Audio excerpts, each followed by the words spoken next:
no, but Miss Kate said no. I'll tell you what you can do. Take me out to the ball game. Take me out with the crowd. Buy me some peanuts and cracker jack.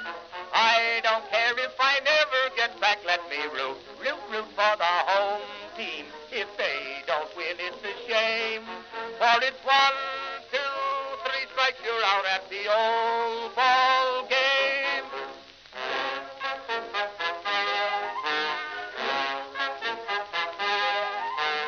Katie Casey saw all the games, knew the players by their first names, told the umpire he was wrong all along, good and strong. When the score was just 2-2, Katie Casey knew what to do. Just to cheer up the boys she knew, she made the gang sing this song. Take me out to the ball game, take me out with the crowd. Buy me some peanuts and cracker jack. I don't care if I never get back. Let me root for the home team. If they don't win, it's a shame. For it's 1, 2, 3 strikes, you're out at the old ball game.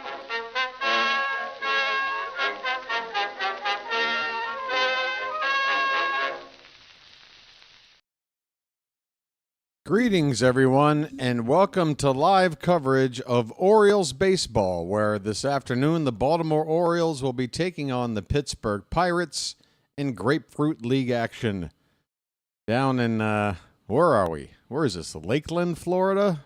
We're at the Pirates spring training facility, which is in Bradenton. Excuse me, Bradenton, Florida. How you doing, everybody?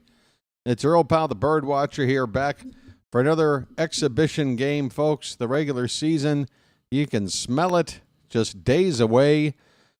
We've got enough time to go through the rotation here one more time and give our starters a chance to get set for when it counts, because today our opening day starter gets his final spring appearance.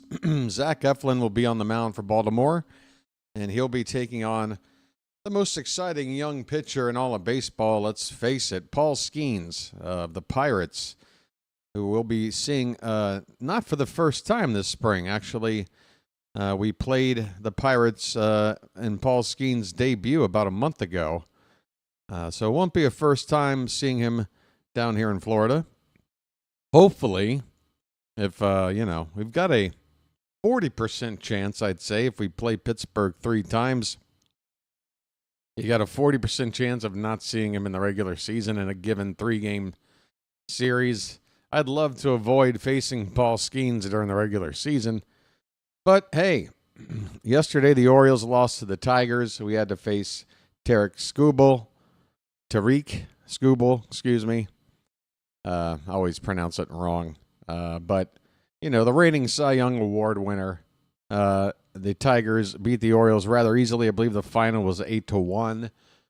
The one offensive bright spot actually being an important one, a solo home run for Gary Sanchez, who has not been having a good spring, probably the worst hitting stats of any player that is expected to make this team for the opening day roster. He finally got his first his first spring home run and RBI with that ball that landed on the other side of the fence yesterday. But otherwise, the Orioles are shut down by Skubal, and today now we got to face Paul Skenes. Some other notes to go over, and then we'll get to the starting lineups. Gunnar Henderson. It's still a question of whether or not he's going to be on the roster for opening day. If he's on the roster, he's going to be in the lineup and probably hitting leadoff like we're used to. It's either that or he won't be on the roster at all. He'll be on the injured list. If he is on the injured list, I don't think it's going to be more than for a handful of days. Maybe he misses the Toronto series, but I would expect no later than perhaps the second game against the Red Sox, which is at home, which would be the 6th game of the series, of the season, excuse me. The reason why I'm thinking maybe that day is because after the opening game against Boston, the home opener. We have a day off, so that extra day off worked into the schedule. If that's right around the time they think Gunnar might be ready, or maybe gets a bit of a rehab assignment to get some at-bats in, that might be the time to get him back up here. No later, I think, than, again, what would be the 6th game of the season. But let's hope he somehow gets into opening day. And I think if it's going to happen, he needs to get in the lineup by tomorrow. I think if he plays tomorrow against the Braves and again on Monday up in D.C. against the Nationals, that's 2 games. It's not ideal, but for a player like Gunnar, if he looks okay in those 2 games and then he got a couple of days off, I think he'll probably make the lineup. But if he isn't in the lineup tomorrow, then I would say bets are off, and maybe it'll be a few days before we see him into the regular season. Right. It's already, what time is it? Yeah, we got a little bit of time. Let me go over the starting lineups here and get that out of the way, particularly the Pirates, because I got a separate window open with their lineup, so I've got their full names in front of me. Pretty familiar with most of these guys, but at the bottom part of the order, I'll admit, a little bit sketchy. So for Pittsburgh, who is the home team today, they will have Ji-Hwan Bae leading off and playing left field. Indy Rodriguez, the switch-hitting catcher, will bat second. O'Neill Cruz, good young power bat. He's in center field. He was a shortstop. They were converting him to center field for the coming season. We saw him have a bit of trouble out there in a game earlier in the spring. He'll be batting third in the lineup today. Andrew McCutchen will be the cleanup hitter, veteran. He's certainly going to be in the Pirates Hall of Fame one day. He'll be the DH, again, the cleanup hitter. DJ Stewart, who was an Oriole back in the day. He'll play first base and bat fifth. Adam Frazier, another ex-Oriole. He's at second base and hitting sixth. Bryce Johnson in right field batting seventh. Jack Brannigan will hit eighth and play third base. And finally, hitting ninth and playing shortstop, Alika Williams. For the Orioles, we look like this. Leading off and playing left field today, Colton Cowser. At second base is the first, or at second base, batting second is the first baseman. This is really easy, folks. Ryan O'Hearn. Lights on. Let's turn and burn. All right, we got Gary Sanchez doing the catching today and batting third. Release the Kraken. Heston Kjerstad's your cleanup hitter and playing in right field today. In center field and batting fifth, Ramon Laureano. Ramon just threw a rock at me. Jackson Holliday's your shortstop and hitting sixth today. Next couple of batters don't have a button. Dylan Carlson's the DH hitting seventh. Levon Soto at second base today batting eighth. And finally batting ninth and playing third base. You know him, you love him. Hey, I'm just a love machine, and I don't work for nobody but you. That's right. The male Machine is in the lineup today. Soto and Machine. And I'm thinking this lineup features both of them at this stage of the spring with Gunnar Henderson's status up in the air. I got a feeling that Brandon Hyde is trying to pick between these two guys. I think Luis Vasquez, another utility infielder, who was also in the mix for that spot, I think he's going to be the odd man out. I think it's down to these two guys, and it could be down to what they do here today. My money is on Soto. Machine has really looked promising with the bat, but I feel like the Orioles offensively already are strong enough. I think they're going to want a solid glove in the infield, especially if Jackson Holliday is going to have to shift over to shortstop. We saw him play there a couple of days ago and make a really bad throw. Hopefully that was just something that was not a sign of things to come, but Either way, I think you want to go with the better glove between these two, and for my money, Livan Soto is that guy. He's a switch hitter. He's also had a really good average in the spring. Maybe not hitting for extra bases like Machine, but still a plus 300 average and providing a good glove and can play, second, third, short and, switch hits. I like those. Plus, I think probably a little bit quicker than Machine as well, a little bit faster on the base paths. Jorge Mateo also probably not going to make the opening day roster. Once he's ready, another decision will have to be made at that point. All right, it is a minute after 1 o'clock. How are you doing, Charm City Chat? Do me a favor and say hello right back to me like we're friends and stuff. That way I got some feedback, and I know that you can hear me loud and clear. I'm going to go ahead and try to get this game up now. Now that we're past the top of the hour, hopefully it'll be no issues. We're playing the Pirates again. Folks, this particular stream today is, I'm doing this for the love of the game. There is no reason to be streaming this game today. I've seen enough of the Pirates. You know what I'm saying? All right, there we go. Here's the game. Look at that beach. Woo! Where is this? That's in Florida? Where's all the meth? That can't be Florida. All right. They're going to commercial. The game is up, and I'm ready to go. What do you think, Charm City Chat? Oh, there's huge news to talk about. I would be remiss. Wait, am I frozen? Am I frozen over here on the screen? I was just asking if I was coming in okay, and right now I'm staring at my screen, and I'm frozen over here. No good.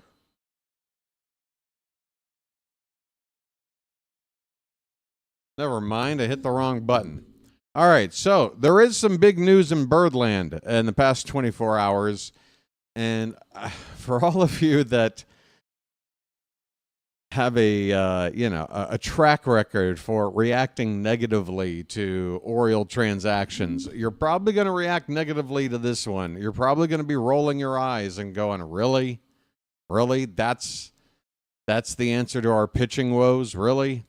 But you got to understand the situation and what's available out there, folks. And actually, I think all things considered, I'm very happy with this announcement. Kyle Gibson, who of course was the opening day starter for Baltimore 2 seasons back.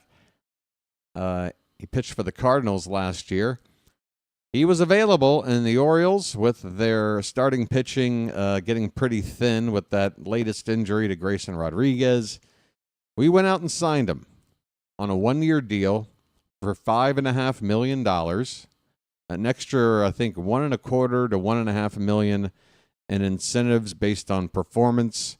Probably, I didn't look at the details, but I'm going to assume that bonus kicks in on an innings minimum met. Gibson needs some time to get up to speed in order to be able to enter the rotation. But the good news in that regard is that he's already been throwing bullpen sessions, and it's not going to take as long as, say, 6 weeks like a regular spring training to get ramped up. Probably going to be about half that time. So probably just a couple of weeks into the season, you could expect to see Kyle Gibson enter the rotation. Now, again, I know it's not sexy, but here's the deal. The Yankees are desperate for a pitcher. They haven't found one yet. I've got a feeling they've got a little too much pride to go out there and pick up a guy like a Kyle Gibson because they know how their fans would react. Like, really, Kyle Gibson? What's he going to do? Well, what he does is what one of only 6 other pitchers in baseball have done over the past 4 years. Get this, Jake Rill, Baltimore Orioles beat writer, came up with this stat on his Twitter feed the other day, or yesterday, I guess, when the signing came through. 7 pitchers in the past 4 seasons have made 30 starts or more. That's it. 7. And of those 7, 2 of them are in our rotation now. All right? Charlie Morton being one, and now Kyle Gibson. The other 5 names, 2 of them pitched for Toronto. Jose Barrios and Kevin Gossman. Then you got Aaron Nola of the Phillies. You got, 2 other names. Wish I could think of it, but I'm distracted now because Colton Cowser is coming up to the plate, and we're about set to get started. I think that's a bit redundant.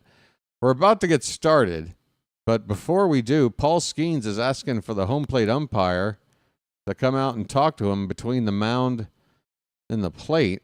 The catcher now involved as well, and it looks like an equipment kid is giving him that earpiece that pitchers wear these days. So, slight delay here, but Colton Cowser is getting ready to hit. Let me get this scoreboard adjusted while we've got a sec. And I'll switch over to that screen here momentarily. First pitch is just about set to come, and here we go. First pitch from Skenes is in there for a called strike at 98 miles an hour to Colton Cowser. We are underway here in Bradenton. Cowser having a nice spring, hitting .421. And a swing and a miss. It's 0-2. That was at 99 from Skenes. Yeah. I hope whoever the Braves are throwing out there tomorrow isn't going to be like Chris Sale or somebody. We need a... That's a third pitch called strike 3 from Skenes at 98, and that was absolutely filthy. Good Lord. Paul Skenes is very, very good. That ball had some tailing action. Like that's just ridiculous. Ryan O'Hearn is up at the plate. Lights on. Let's turn and burn. And Skenes' first pitch outside for ball 1. Yep. Skubal and Skenes back to back. You don't want our confidence to get shot, but hey, O'Hearn going to the opposite field, and that's down for a base hit, and that's going to roll all the way to the wall. Ryan O'Hearn can coast into second base as the ball is just now being thrown back toward the third base side of the field. Ryan O'Hearn going oppo on a pitch low and away. Hits an opposite field double with 1 out. Folks, splash it up. Splish, splash, I was taking a bath. All right, Gary Sanchez had a home run yesterday. It's been a tough spring for him. Let's hope he can get hot now. He takes a called strike from Skenes. If he goes down on 3 pitches, don't hold it against him. This is a tough cookie on the mound. And if you can scratch a run across, I'll take it. That pitch is low and in. A ball and a strike on Sanchez. 161 the average coming into today.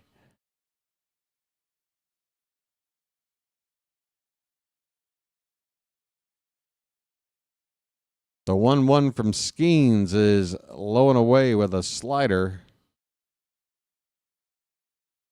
2 balls, 1 strike.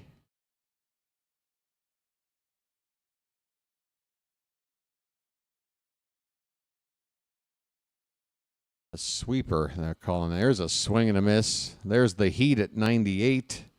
Count even up 2 balls, 2 strikes. To Gary Sanchez.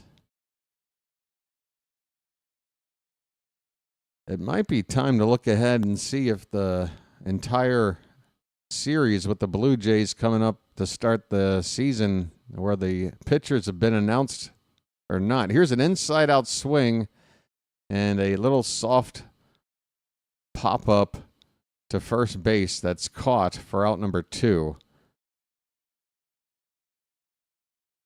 Skenes with a pitch on the inner part of the plate. And Sanchez hit it on the lower part of the bat. Didn't get a whole lot on it. Just a little pop-up right to first base for the second out. Here is Heston Kjerstad.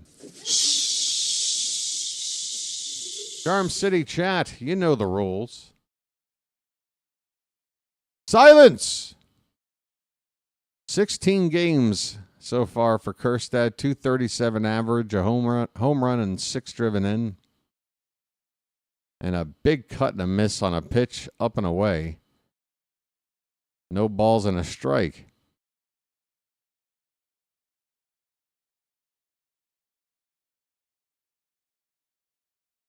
O'Hearn at second base with a 1-out double. There's 2 down now, and Kjerstad takes one off the plate outside. Count even up at 1-1.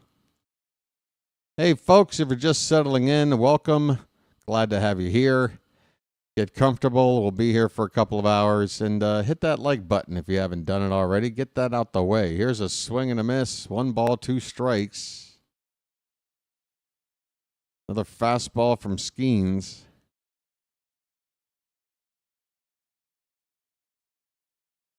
Let's see if Kjerstad can make contact at least. Give us a prayer. That pitch is high. 2-2.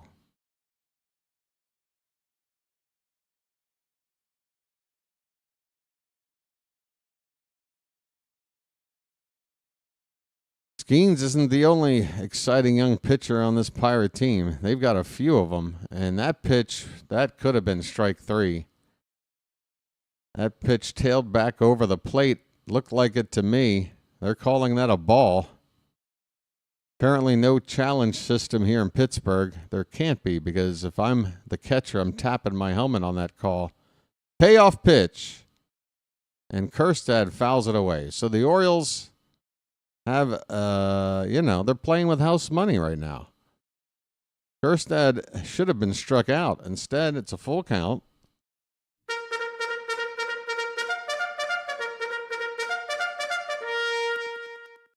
And we got a payoff pitch coming. That is a called strike 3. And now Kjerstad, there is a challenge system because Kjerstad is going to challenge this call. He thought it was inside. I think it caught the corner. Let's see. It is indeed a strike. And boy, that ball just kissed the inside corner by the width of a stitch. At most. That's the power of Paul Skenes. My goodness. I don't fault Kjerstad for challenging there. I don't think in a regular season game you want to risk losing that challenge in that spot. Not enough on the line. But spring training, it was close. Why not? Especially considering he should have struck out already. We go to the bottom of the first. Orioles nothing and the Pirates coming up to bat. How are you? Hi. I'm BW. Welcome to my channel. Our channel. The BirdWatcher Channel. Are you a bird watcher? Hold on. Let me come over here. Are you a bird watcher? When you walk around and you look around, do you watch the birds? Are you a bird watcher? If so, might I interest you? I offer you the opportunity to join me in glorious battle. And subscribing to this channel, this here YouTube channel. Let me tell you a thing or two about this here channel. I don't know where this voice came from, but this here channel is dedicated to Orioles baseball, and I think you're gonna like it. I think you're gonna like it. Cheers. Mazel tov. Boy, I had quite... Man, I eat really well out here. All right, first pitch. We're underway in the bottom of the first. Zach Eflin on the mound, and it's outside for ball one to Ji Hwan Bae. Eflin's ERA in the spring now is over 7. He didn't have a good outing last time out. Here's a ground ball to first, picked up by O'Hearn. He'll race to the bag and beat Bae for out number 1. All right, Eflin. Let's make it nice and economical here. Nice and economical. Ground balls and no walks. That's what we want on opening day from Zach Eflin. He's known for his control. He's not supposed to walk guys. And we don't want to be giving up home run balls now, do we? We want to keep that ball on the ground. Here's a called strike to Indy Rodriguez, the switch hitting catcher. Got a home run and 6 driven in, a .360 average on the spring. Next pitch evens up the count with a ball at 1-1.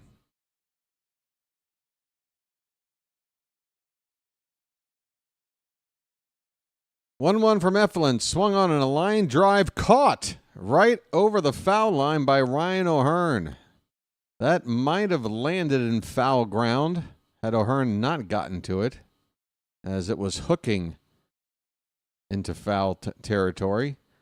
But either way, O'Hearn with the outstretched glove makes the catch, and there are 2 down. Defensively for Baltimore, Cowser in left, Laureano in center, Kjerstad in right. Here's a pitch low to O'Neal Cruz. Third base, you got Machine, you got Holiday at short, Soto at second, O'Hearn at first, and Sanchez behind the plate. 2-0 now on Cruz after that pitch inside. He's hitting .226 in Grapefruit League play. 3-0 now. Another one inside and low. Zach Eflin's got some stylish socks on. I hope that's what he's going to be wearing come regular season. Not just the high socks, but with the multi-stripes. This pitch is low on 3-0. Close enough to where on 3-0 normally you see the umpire give a courtesy strike, but not this time. It's a 4-pitch walk to Cruz. So runner at first for the Pirates with 2 down, and that'll bring up Andrew McCutchen. Veteran right-handed bat. Sanchez sets up on the outside corner, and that's exactly where Eflin throws it on the first pitch for strike 1. A fastball at 91. McCutchen hitting just a .185 without a home run yet on the spring. Check on Cruz. He's back standing.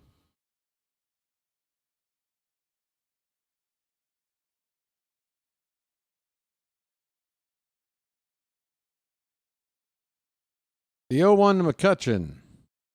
And there goes the throw back to first, and Cruz back in. Gary Sanchez, after that pitch, threw down to first to try to catch Cruz off the bag. And the umpire, we've got another challenge on the pitch.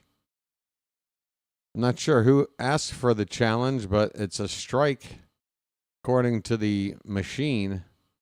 So the count will be 0-2 on McCutchen. 0-2 pitch is a slider low and away, 1 ball, 2 strikes. No score. We're just getting started in the bottom of the first. 2 down for the Pirates, a runner at first base, and a 1-2 count on Andrew McCutchen. Eflin fires and lifted into right field. McCutchen, long run for Kjerstad. He's over the foul line, and that ball is going to doink off the column down there. There's a big padded column right where the stands sort of jut out down in that corner there. Looked like the ball bounced off of that. 1 ball and 2 strikes on McCutchen.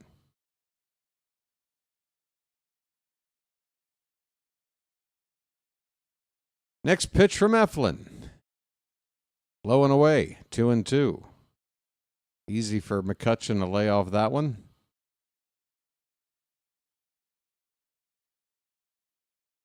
O'Neal Cruz a threat to run at any time.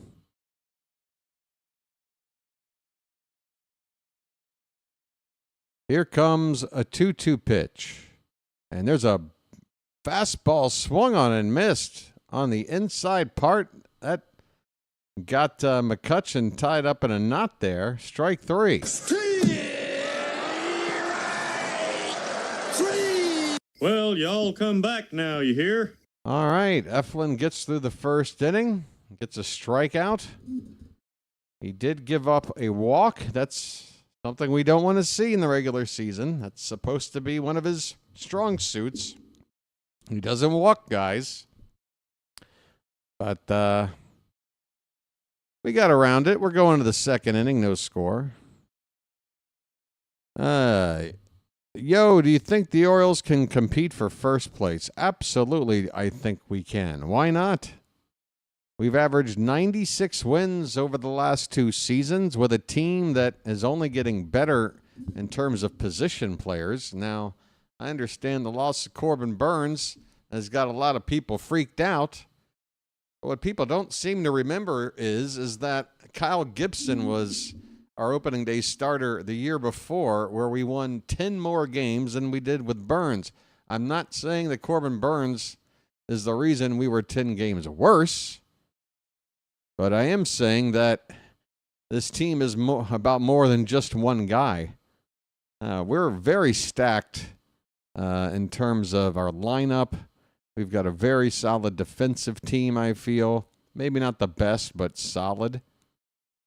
Our bullpen is okay. There's a couple of guys in there that I'm a little bit skittish about. I keep being told, hang in there, BW. Dominguez is going to be better.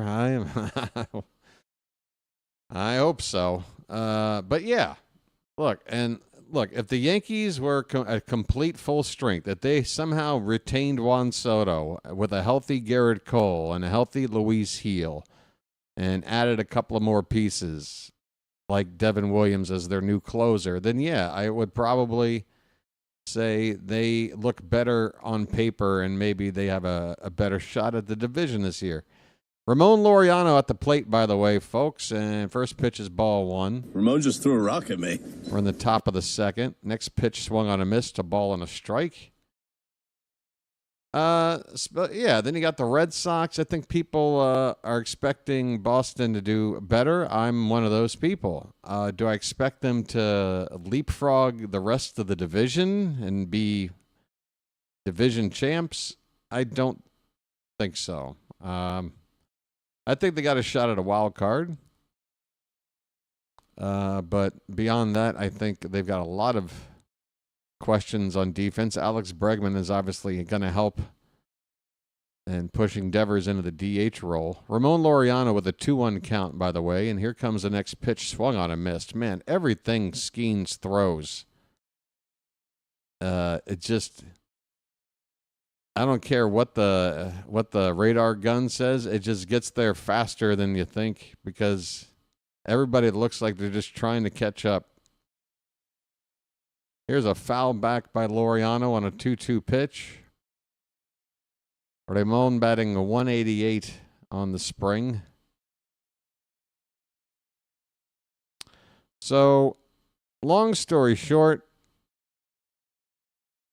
if you're familiar with the PECOTA standings, as this one's grounded foul, still 2-2 on Laureano.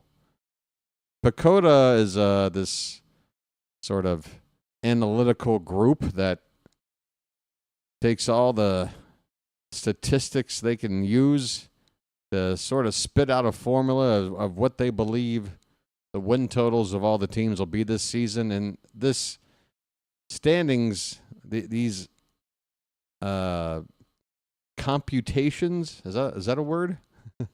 What they compute is updated as things change for teams. So, for example, at the start of spring, the PECOTA standings had the Yankees winning the division. Here's a ground ball in the hole at short. Long throw by Williams, and he will retire Laureano for the first out here in the top of the second. That was 24 pitches now for Skenes with the 1 out in the second. So, yeah, Pacoda puts these standings out, and at the beginning of the spring, they were picked to win. But if you go to Pacoda right now, as of today, they have the Orioles in first place, winning the division with, I believe, 89 wins. Jackson Holliday's at the plate. They actually have New York tied with Toronto at, I believe, 84.5 wins. Jackson Holliday takes a called strike. It's 1-1. Let's see.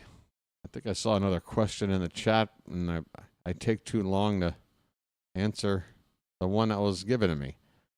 1-1 pitch is in there for a strike. 99 from Skenes. Holliday is one of those guys you wanted to see look good in the spring, and he has. Not just at the plate, but on the base paths. He's got at least 5 steals so far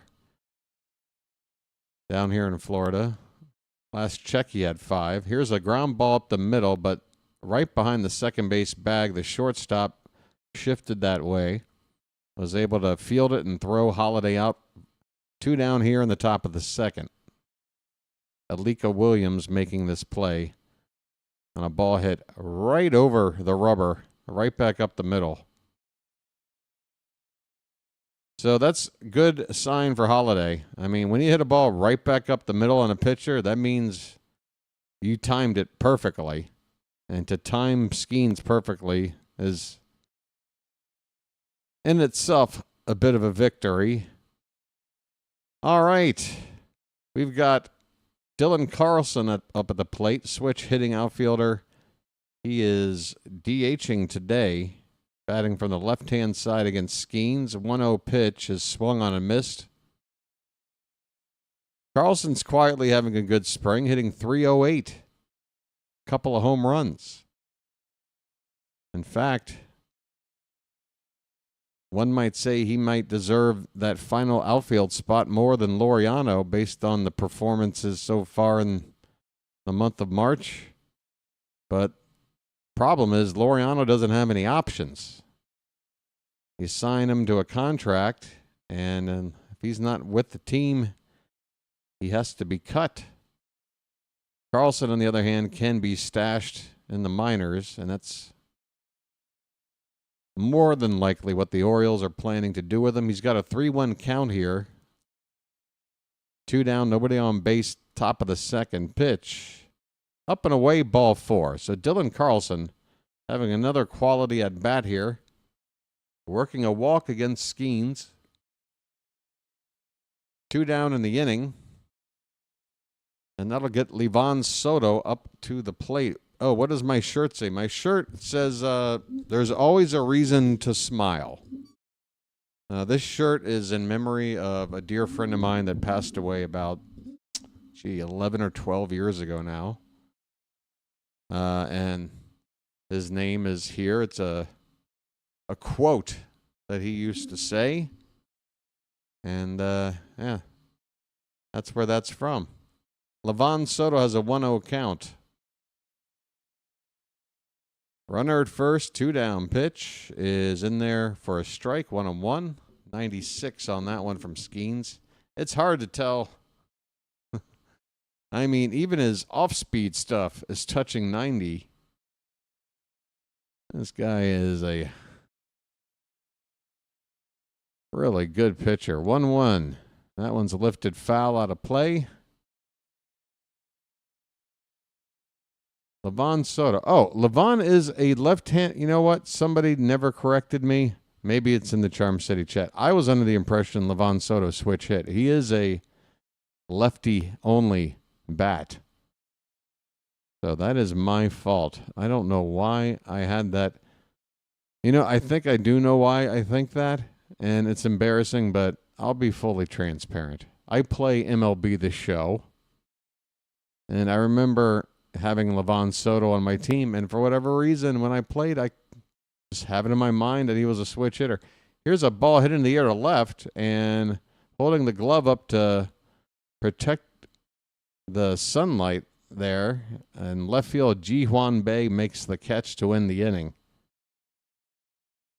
Skenes issues a walk to Dylan Carlson, and that's it. We go to the bottom of the second, no score between the Orioles and the Pirates. All right. Wanted to see Adley catch today since it's going to be Eflin's last start. Yeah. At the same time, Rob, I kind of want to see Gary Sanchez get a chance to try to get hot before the season starts, because right now he's kind of ice cold until that home run yesterday. Average right now for Gary's at 156.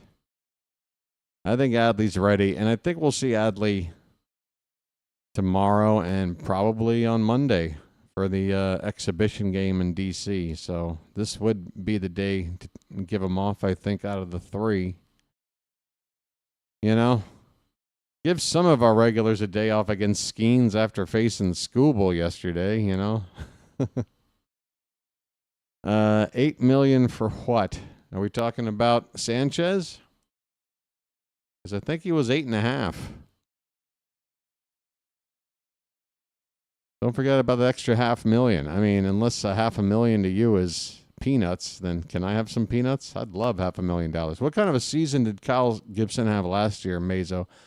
You know, he was once again just sort of a serviceable guy. ERA over 4, but under 4.5, I think. Somewhere in between. For a team that wasn't very good. But beyond the numbers, Kyle Gibson, one thing that is not arguable for the teammates that played with him on the Orioles a couple of seasons ago, they all love him. Everybody is a fan of Kyle Gibson in terms of a clubhouse guy, veteran leadership, and just a positive attitude kind of a guy. And look, that guy was a part of our team that won 101 games. Whether you like it or not, whether you want to give him any amount of credit or not, I'm going to give him at least some credit because he made 32 starts for a team that won 101 games. Period. DJ Stewart's at the plate. He's already got an 0-2 count, and Eflin's next pitch is outside. 1 ball, 2 strikes to the portly DJ Stewart. Opening game is Monday. No, opening game is Thursday. Stewart strikes out. Nice.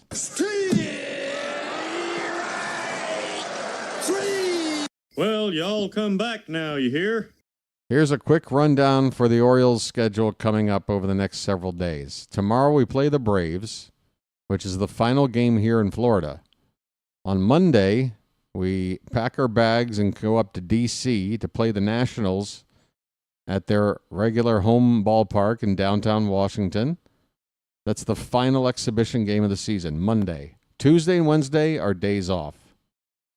And a chance to go up to Toronto, get settled in, get through customs, all that nonsense. Adam Frazier at the plate, folks. And this pitch is fouled back. He's behind 0-2 on Zach Eflin. So, yeah, Tuesday, Wednesday, off days. And then Thursday, March 27th, 3 o'clock, maybe a few minutes past, first pitch, opening day, Baltimore versus Toronto, Eflin versus Jose Barrios. Adam Frazier, the veteran second baseman with the Pirates this season. 0-2 pitch is on the outside edge, and Eflin does not get the call. No tapping of the helmet by Sanchez. I've yet to see a pitcher call for a challenge. That's been interesting. Here's a chopper foul. I don't know. I think Rob's watched most of these games with me, a few of you others. Has anybody recalled whenever there's been a challenge system in play, seeing the pitcher ask for it? Because You only have three people that can do it: the catcher, the batter, and the pitcher. I've seen the catcher do it more often than anything. I've seen the hitter do it sometimes, like Kerstad did today. But I've yet to see a pitcher challenge a call, which is interesting. I wonder if they feel like if they do it and they're wrong, or even if they're right, that they're kind of showing up the umpire more than anybody else, and they want that umpire to give them those close calls. And I don't know. It's an interesting. It's a very interesting situation. But I wonder how that'll play out if this gets implemented into real games. Could happen as early as next season. Payoff pitch to Frazier is grounded foul. Will do it again. There's one out, nobody on, bottom of the second, scoreless game. Orioles and Pirates. Baltimore 12-14 in the spring. Pirates with a reverse record of 14-12. There's a swing and a miss on a pitch low and in. Well, y'all come back now, you hear? See you later. Another strikeout for Eflin, 2 down.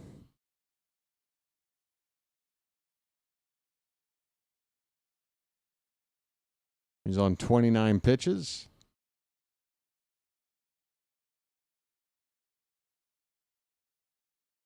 There's an interesting stat. Since 2023, the highest percentage of strikeouts that were obtained via the curveball.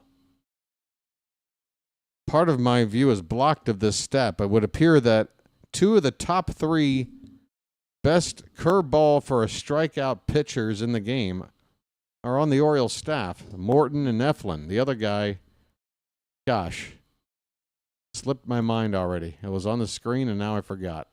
1-1 pitch is hit on the ground at first. O'Hearn picks up the ball, goes to the base, and the inning is over as Johnson grounds out the first to end the inning.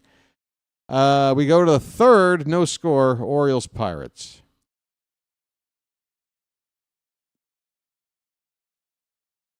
Imagine if we kept Denny Coulomb. It's really easy if you try. Imagine all the pitching we let walk away. Woo-hoo. Oh, my. I just got a bang. It's 12:30, dude. Well, my neighbor just banged on the wall.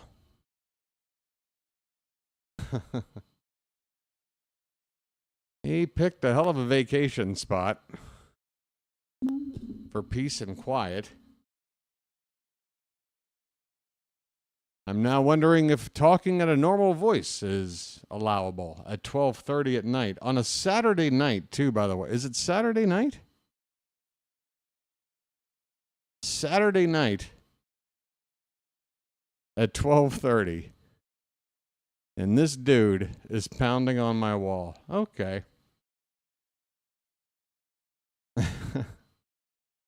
Wow. Wait till the regular season gets started.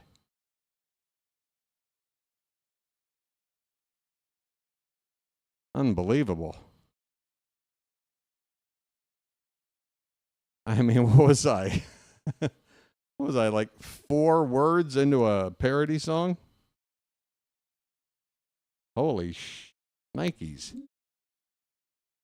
Utah Street Block Party, folks, Saturday, March 29th. So that's going to be before the game later in Toronto. Boog Powell's going to be there, Zach Britton. Hey, Vimail Machine's up top of the third, leading off. You know, like everything. Hey, I'm just a love machine, and I don't work for nobody but you. I'm just. And the 1-0 pitch is hit on the ground. Diving stop at first base. Stewart gets up and tags the bag in time for the first out here in the top of the third.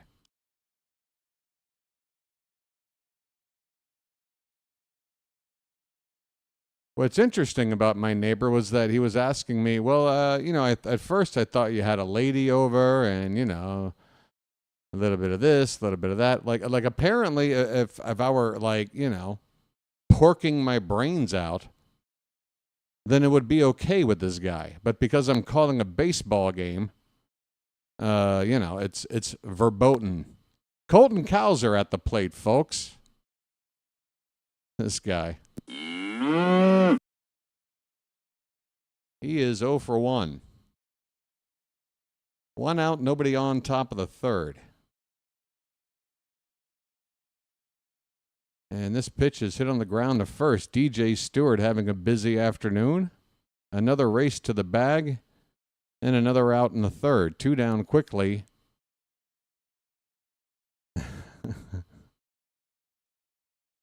Pins and needles, or what is it? Walking on eggshells? Is that the expression? Oh, wait, I'm supposed to be over here. Sorry. Wow. 12:30 on a Saturday night, and I'm telling you, where I live, honestly, dude, of all the places to stay, because apparently you want some peace and quiet. You want like a retreat. And you picked this city, this 24-hour city. There's a club right across the street playing live music all the way till dawn. And you can hear it. You got motorcycles screeching at all hours of the night. I mean, what? Yeah, I get it. They're outside and I'm inside. I get it, dude. But again, what are you doing here?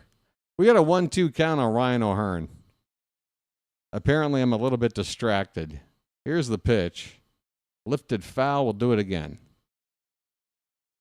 O'Hearn hit a double his first time up.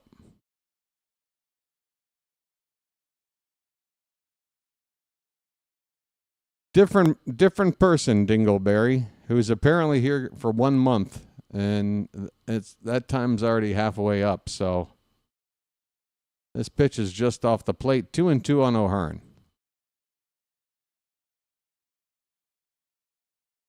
But he hates my guts. I'm the bane of his existence,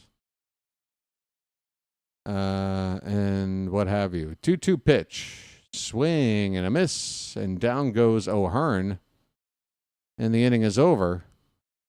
Paul Skenes looking his usual unhittable self. We go to the bottom of the third, no score.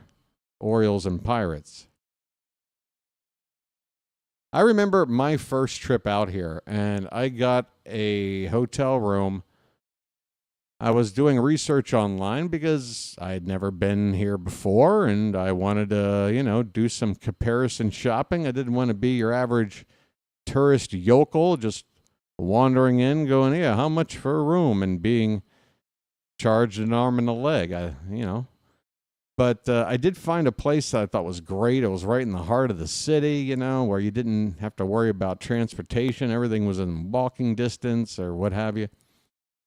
And I get the room, right? And the room right next to mine, they were remodeling, and they were drilling walls and jackhammering every morning. And keep in mind, I was 10 years younger at the time. I was here for the first time, so I was going out every night. I was drinking and dancing and having my extracurricular activities of whatever. Don't judge me. But, I'd get home, maybe fall asleep 6 o'clock in the morning, and by about 8:45 a.m.,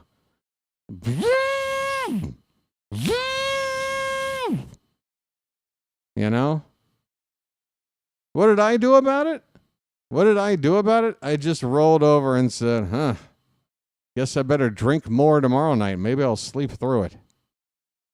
What I didn't do is, try and, start a war with my neighbor, because I kind of just roll with the punches, That's how I do. All right, bottom of the third. I hope he can hear me. Brannigan at the plate, and he takes an 0-1 pitch, low and away, 1 ball, 1 strike. Jack Brannigan. This pitch is a called strike 2, 1-2.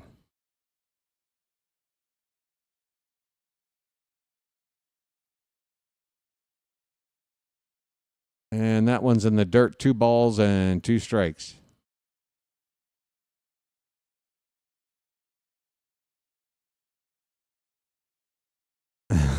Get off my lawn mentality. I got a bit of Gran Torino in me. What can I tell you? A little bit of that Walt. Full count on Brannigan.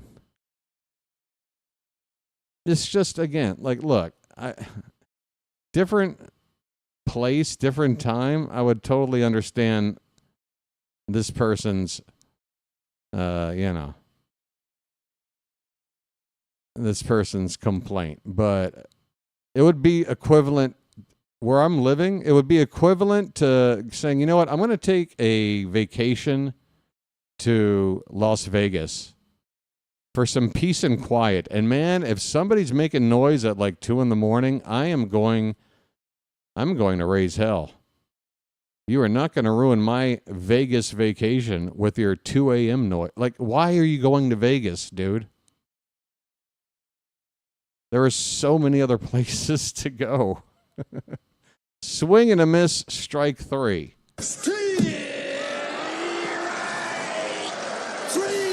Well, y'all come back now, you hear? Fun fact, since 2014, nobody's made more starts in Major League Baseball than Kyle Gibson. 314. Next closest is Garrett Cole at 298. So that's what Kyle Gibson does for you. Mr. Reliable. I'm good enough to be on your team, all right? Am I an ace? No. I'm good enough to be on your team, though, so, you know. Yeah, I know some people don't get it. This ball's hit in the air to center field pretty well, but going to hang up there. Laureano will make the catch. 2 down. You know, they say you can't please all the people all the time. And apparently all those people like to just be around me. They don't. I'm constantly around people I can't please. Back to the top of the order, Ji Hwan Bae takes a called strike. Eflin is looking sharp so far. He did give up that walk in the first, but otherwise, he has not given up a hit yet. And he struck out 4 batters in 2 2/3 innings. He's got an 0-2 count now on Bae. Ryan Barucki, southpaw reliever for the Pirates, is getting loose, and not sure Skenes' day is over this quickly, just 3 innings. But I'll be happy if he's done. This pitch is low and in. 1 ball, 2 strikes on Bae. And I'm starting to realize as long as I don't sing a parody song, then I won't hear any pounding on my wall. Here's a swinging bunt that is picked up by Sanchez, and he fires it to first in time for the final out of the inning. Nice play by Gary. Give him a little credit. Besides that, it's all in the reflexes. And that was a nice play to end the inning. We go now to the 4th, scoreless between the Orioles and the Pirates. I still can't get over it, man. I still can't get over this dude.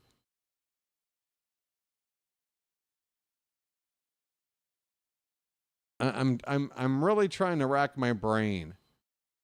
I've had a lot of antics over the years between me being responsible for it or me being the victim of it, you know, noise issues, obnoxious neighbors, what have you. I'm trying to think, has something less Like, have I been like chastised for less than this before? I'm not sure if I have. This is pretty weak on this guy's part. Again, 12:30 on a Saturday night. I mean, hello. Like, Weekend Update is on right now. People are awake right now. It's Saturday night, dude. Oh, God. Wait till next Thursday. You'll love it. The game starts at 3 a.m. Wait till you hear how I behave when the game counts. You are not going to be happy, my friend. Oh, man. He really tried to give me the passive-aggressive approach, too, when he confronted me about what I do here. I'm like, yep. I'm reacting to what I see. I try to relate to him. Like, you're a fan of football, right? You know, talking about soccer. He being European, I know to call it football. Here's Gary Sanchez at the plate, folks. First pitch is a ball. Paul Skenes still on the mound. Release the Kraken. That one's a strike, 1-1. So I'm like, yeah, you know, you got a team that you support, right? You got a team you're a fan of. Football, right? In Germany, maybe Frankfurt or Bayern Munich, somebody like that. He's like, yeah, sure. And I'm like, yeah, so when they score a goal, like, you know, they might be playing in a World Cup game that's at 3 a.m. your time or something, whatever. But whenever you're watching whoever you like, they score. You sound off in a celebratory way, right? You do, you know, right? Don't you? You're like, yeah, you know, I do. I'm like, yeah, well, that's what I'm doing, dude. That's all I'm doing. And, you know, it's kind of my livelihood and stuff. So, sorry. 0-1 pitch to Sanchez, swung on and missed. 0-2. Make it strike 3. The scoreboard was behind, and while telling my story, I wasn't keeping track. Sanchez strikes out here, 1 away, top of the 4th.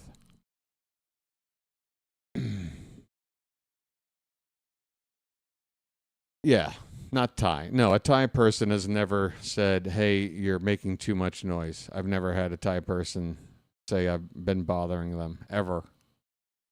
And they've had reason. Actually, well, one might have, like, anonymously when I beat up the chair. Remember the chair that one person, along with help from others.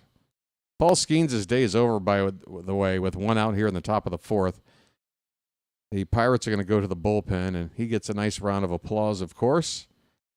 That's going to be his final performance, I would think, before opening day for the Pirates.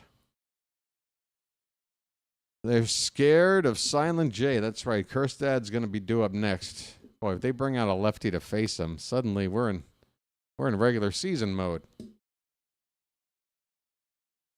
But yeah, remember the chair, you know.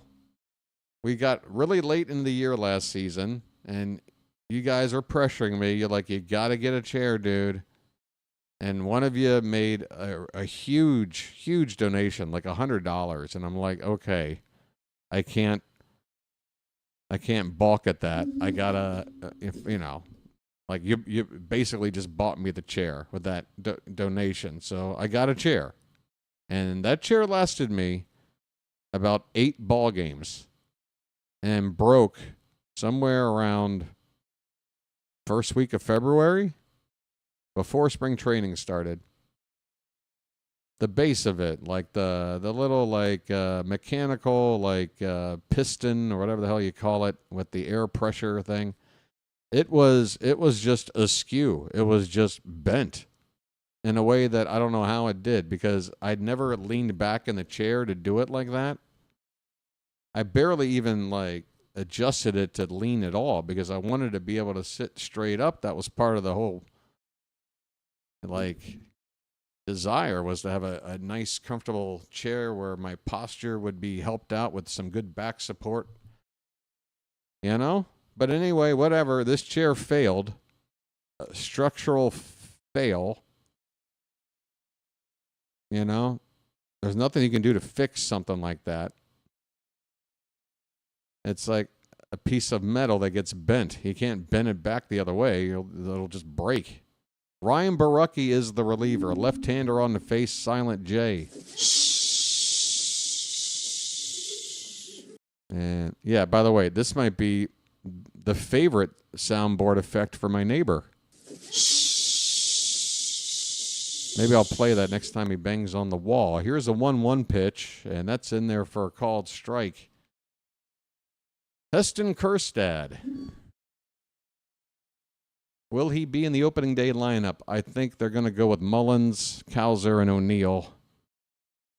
Give the veterans that opening day nod, but I think there's a called strike 3 on a nasty breaking ball from Borucki. Kjerstad caught looking. 2 away here in the top of the 4th. And they did bring out a lefty to get Kjerstad. I tell you what, that's pretty cheap, man. That's pretty cheap. Here's Laureano. First pitch swung on and lined into the opposite field for a base hit. Ramon will hold up at first after taking a wide turn there. Not sure why it was so wide. Hit to right field right in front of him. Just putting some pressure on the defense, I suppose, but there you go. Laureano is expected to be in the lineup a lot against lefties. He gets a chance to see a lefty here, and he smacks a ball into right field for a hit. We got a guy on base. So let me do this. And Jackson Holiday is up.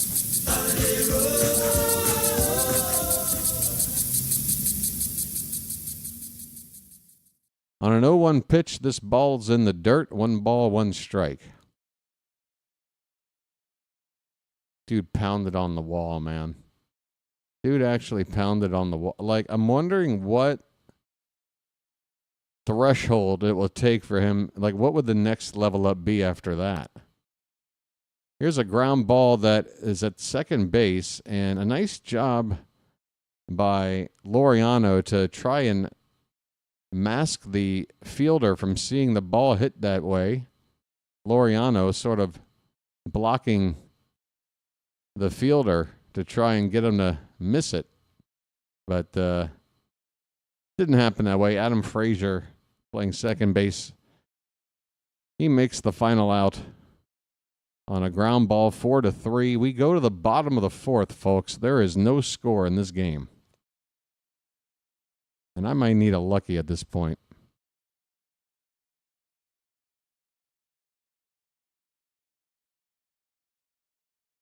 Well, the thing is, David, look, I feel blessed that I am able to do what I am doing. I did it for a full year last year without any complaints, even though I know there were times where you saw me. I made lots of noises, hooting and hollering at crazy hours, you know. But if more than one person starts to complain, if they feel like, well, we can't find somebody to stay in this room long term because of the noise you're making, well, you got to stop what you're doing. I can't let that happen now, can I?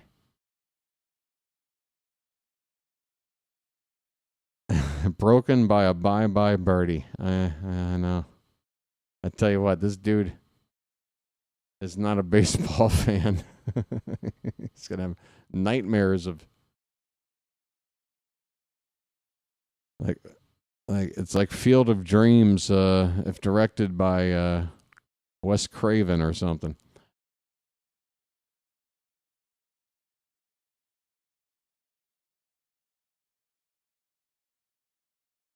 Oh, boy.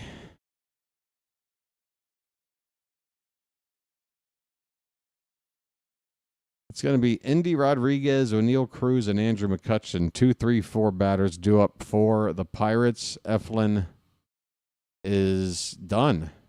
Gregory Soto coming out. So this final tune-up for the opening day starters, they're already stretched out in terms of pitch count. This is just a get in a little bit of game action. They'll probably throw a side session somewhere around Monday or Tuesday. And then all systems go on Thursday. So Gregory Soto out on the mound here. Left-hander for Baltimore. He's ahead of Indy Rodriguez right now, who switches over to the right-hand side against the lefty Soto. He's got an 0-2 count on him. Pitch. Swing and a miss. And Gregory Soto. I like the cut of your jib.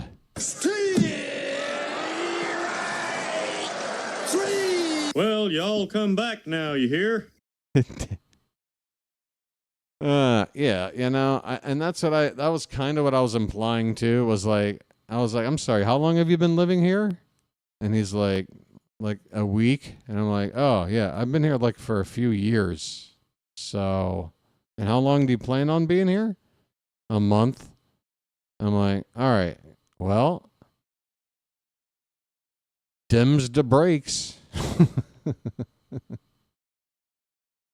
O'Neill Cruz has an 0-2 count as Gregory Soto is coming in throwing strikes. I like seeing this.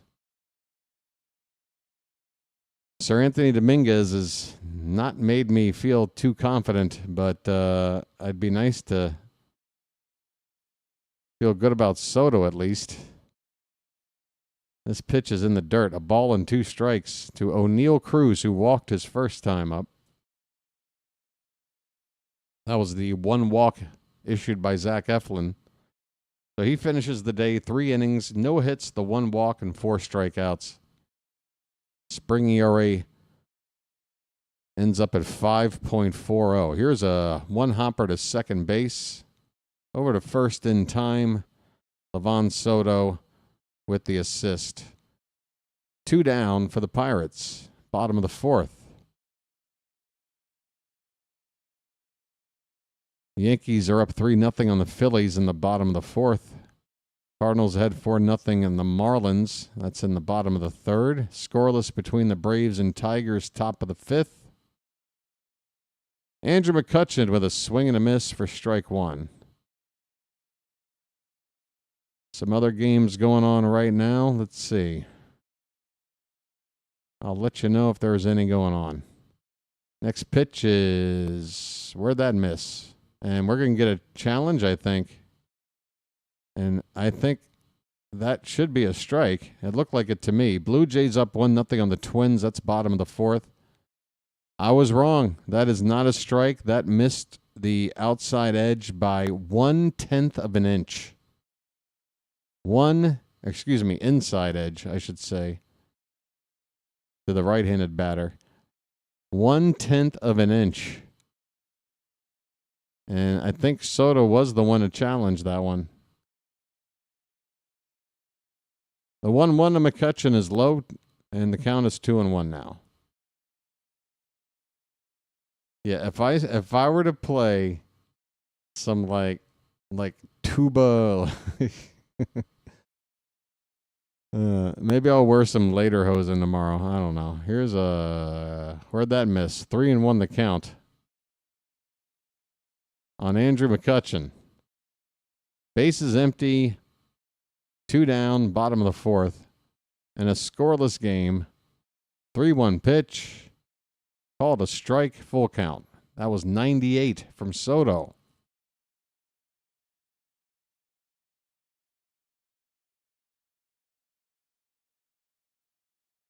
Yeah. Oh, yeah. Should I do, like, Douglas, should I do the goal call, the famous, like, Hispanic, I can't remember the guy's name. That's ball 4. Soto gives up a free pass with 2 away. McCutchen on base, and that'll bring up DJ Stewart. Yeah, you know that guy is very famous for just yelling, "Go!" Right? If I did it any louder or any longer than I just did, I would have gotten my second wall pounding. That ball might have hit Stewart, or did it hit the bat? I guess it hit the bat because he's still at the plate. It's 0-1 on an excuse me Check swing foul ball. 2 down, runner at first. The 0-1 pitch is fouled back, 0-2.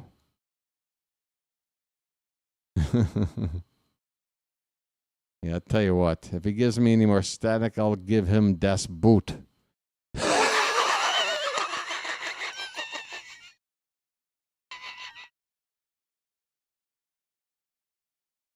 Just a 45-year-old foreign film reference. Don't worry about me. This pitch is high. 1 ball, 2 strikes.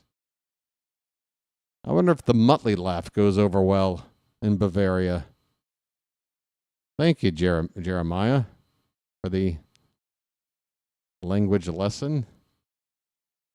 What state is the Kentucky Derby in? You got any inside info on that?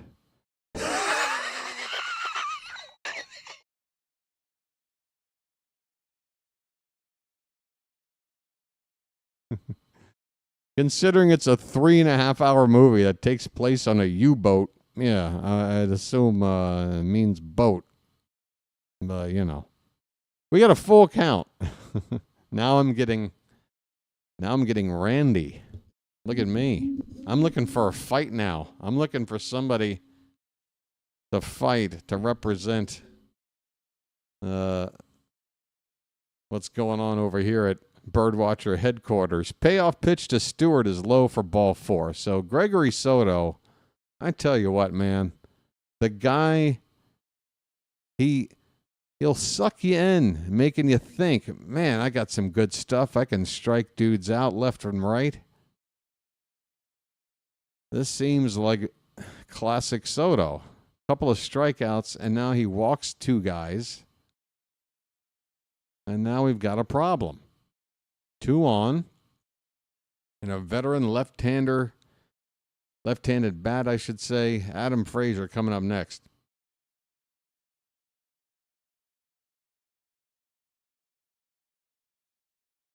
Glad they were smart and snapped up a cheap starting pitcher who we know is actually worth signing. The Orioles lost out on quite a few free agent pitchers who were on the cheap side. Yeah, I mean, you know, I think Morton and Sagano weren't overpays. I think, you know, when you look back on what they do, and if you're breaking it down on like cost per inning or cost per win or something like that, I think they're going to present pretty good value. Here's a pitch at 99 miles an hour. Soto can throw hard, but it was low and away for ball 1. Next pitch, swing and a miss. That looked like a slider at 88, and the count even up at a ball and a strike.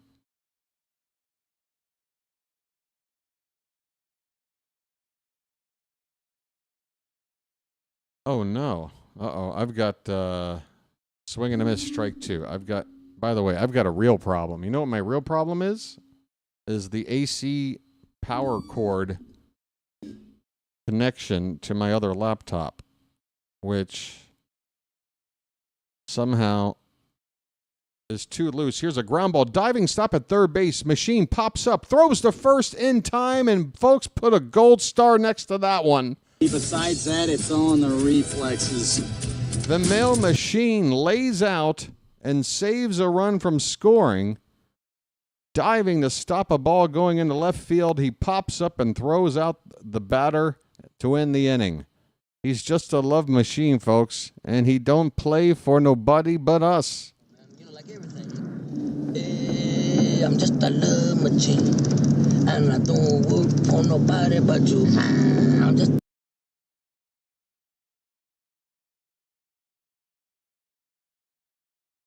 Okay, so it's one of those things, folks, if you've ever had an electronic device where the connection is like just so, where you got to fiddle with the cord and tinker with it just right, and then maybe you got to wedge it against something so that it'll stay, because if you move it at all, that's where I'm at now with this.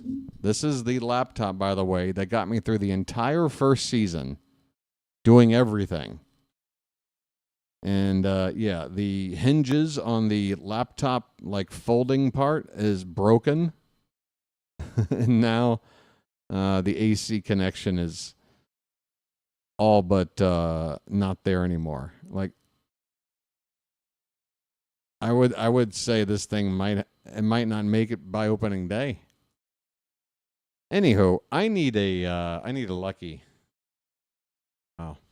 I'm feeling very unloved right now. I'm feeling like I feel like I'm an ambassador, living overseas, and I want to break bread with my fellow world travelers, and here I am causing an international crisis.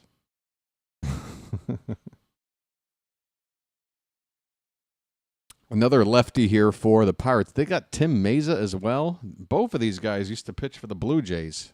Barucki and now Tim Meza out here. I got to open up my back door. First pitch to... Who is up to the hit right now? I am fumbling my words. Dylan Carlson's at the plate. He's now batting from the right-hand side against the lefty. And this ball is lifted into right field. Hit pretty well. And it's a bit of a hop and a jumping grab out there in right field by Johnson on the edge of the warning track. Opposite field for Carlson. A pretty good ride on the ball. But that will just go down as a loud out. First out here in the top of the fifth as Paul Skenes is busy signing autographs. Hopefully those kids will hold on to those and not look at them as investment. Hey, I got a Paul Skenes autograph. I'm going to turn it into a meme coin. Yeah, are ya? Showing bunt is Soto. He brings the bat back at strike one. Levon Soto. I was today years old when I realized he's strictly a left-handed batter, not a switch hitter. I've been saying he's a switch hitter for the past month, and nobody corrected me. What is wrong with you people? I blame everyone that watches my channel. Here's a pitch. 1-1 the count. Sorry. What's this about, Dave? Dave.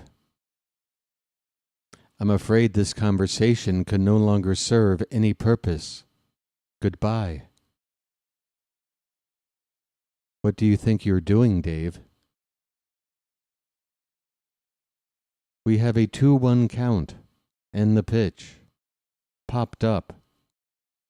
Can of corn in center field for O'Neal Cruz, who makes the catch for the second out. The HAL 9000 series is incapable of error. We have a perfect record. What's this about, Dave? Here's, is that the machine? Like everything. Hey, I'm just a love machine. And I don't work for nobody but you. I'm just...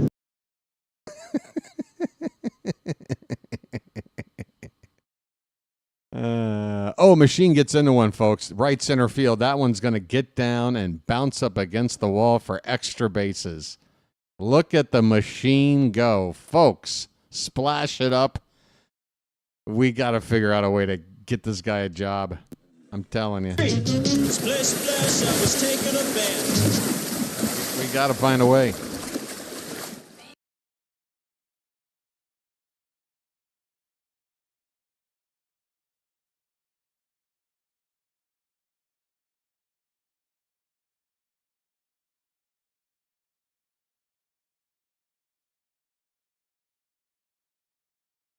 All right, let's get a run on the board.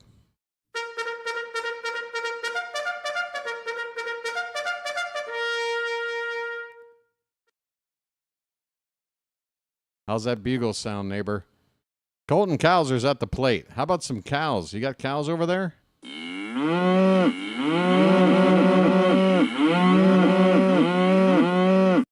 There's a swing and a miss. 1 ball, 1 strike. going to be in the papers. YouTuber creates international incident.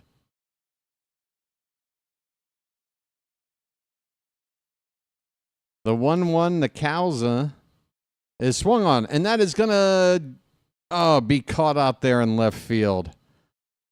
It was hit off the end of the bat to the opposite field. It looked perfect to just drop in there and score a run, but it hung up there. Bay makes the catch, and the inning is over. This game is halfway through. No score. The Orioles with 3 hits, no errors. The Pirates with zeros across the nose. Bottom of the 5th coming up. How you doing?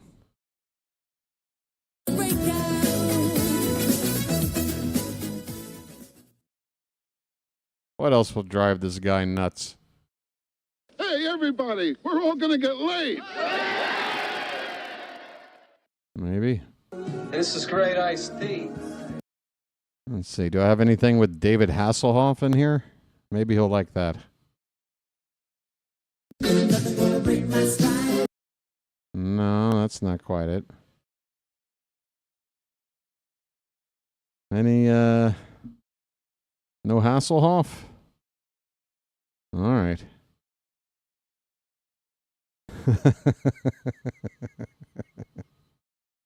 I'm such a dick. But I'm a mirror, people. I'm a mirror. What you get from me is a reflection of you. That's what you get. I'm a mirror, okay?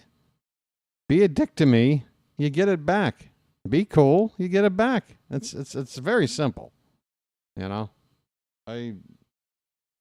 It may not be the right way to go about life, you know. Maybe I shouldn't be a dick back. Maybe I should just turn the other cheek or something. I don't know. But it's really easy to avoid me being a dick. Just don't be a dick. Piece of cake. I don't know.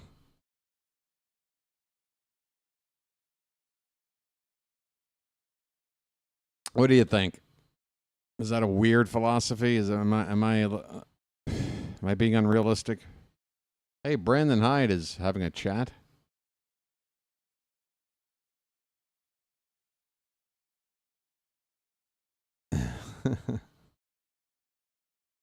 We are scoreless. I'm enjoying a lucky here at 1:18 a.m. local time.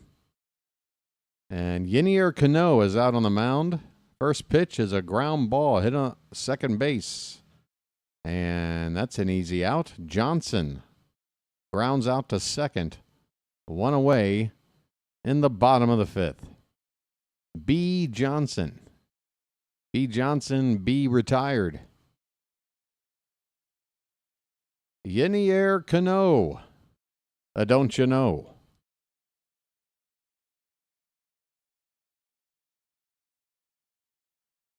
And here we have, who is this? Jack who? Jack Mayhofer? Jack Brannigan. Number 8 hitter in the lineup. After our first pitch ball, that's a strike. 1-1 the count. Paul Skenes has got a mob of fans. He's signing tons of autographs. There's a called strike 1-2.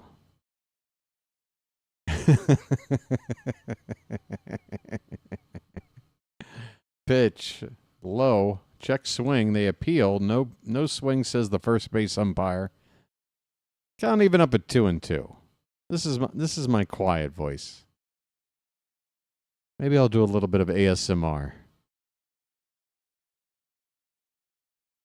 Here's a ball hit on the ground to third. Machine with another play across the diamond in time. Nice and simple. 2 away. Cano with 2 outs on 6 pitches.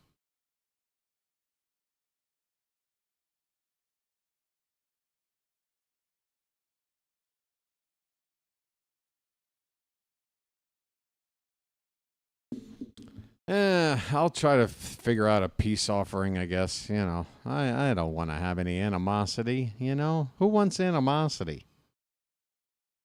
What am I talking about? Have you been to America in the past? Never mind. Here's Alika Williams. 0-1 the count. This pitch is popped up into shallow right field. The second baseman, Soto, makes the catch, and Yennier Cano has a very easy inning.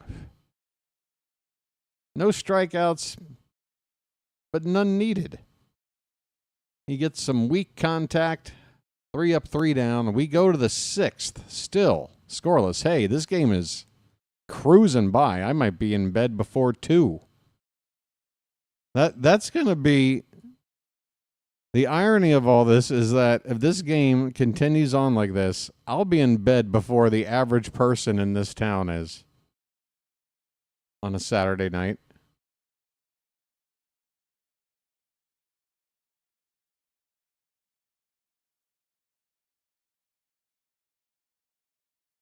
The most peaceful... No, I'm not. No, I'm not.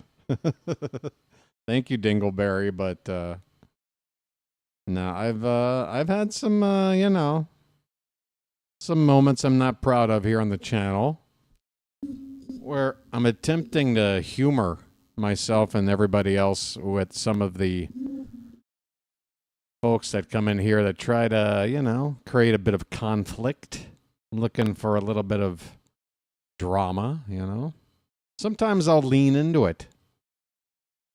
Get a little bit snarky,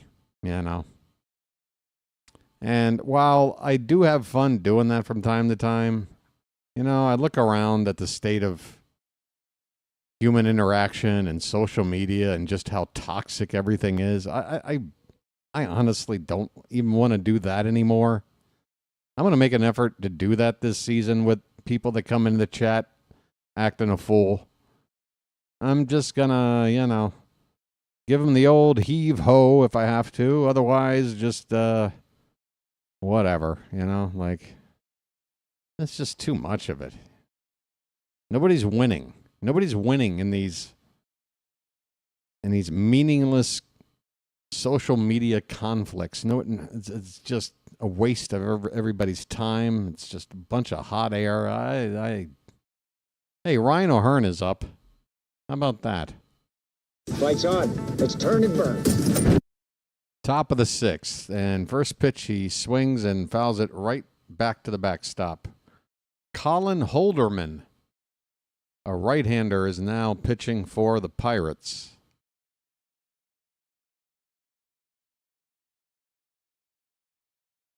This one is on the outside edge for a called strike 2.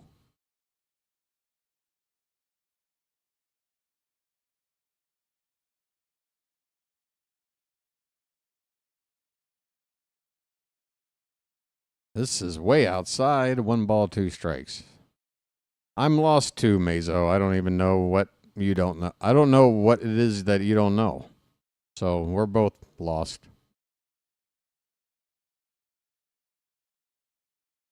1-2 pitch. Oh, that was a breaking ball. Kind of nasty. For a called strike 3, O'Hearn goes back to the dugout.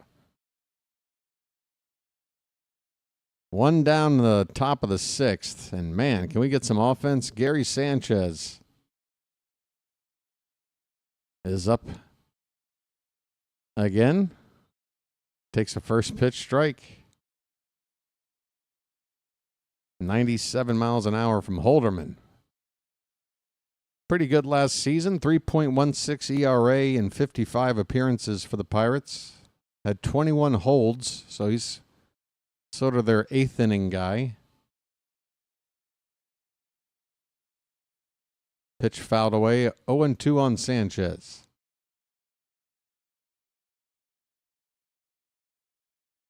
Oh, you're talking about the guy from the band Korn? I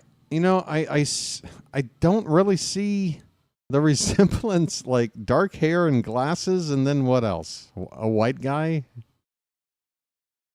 I mean, I've had people come up to me like going like, I love your music. And I'm like, I'm not that guy. I mean, I don't really anymore living out here, but when I used to live in DC back in the aughts and early 2010s, I would get it from time to time. Setting up outside is the catcher, and there's a swing and a miss. A slider that broke off the plate outside. Sanchez chased it. Tough pitch, and he strikes out. Folks, silence, please. Heston Kjerstad at the plate.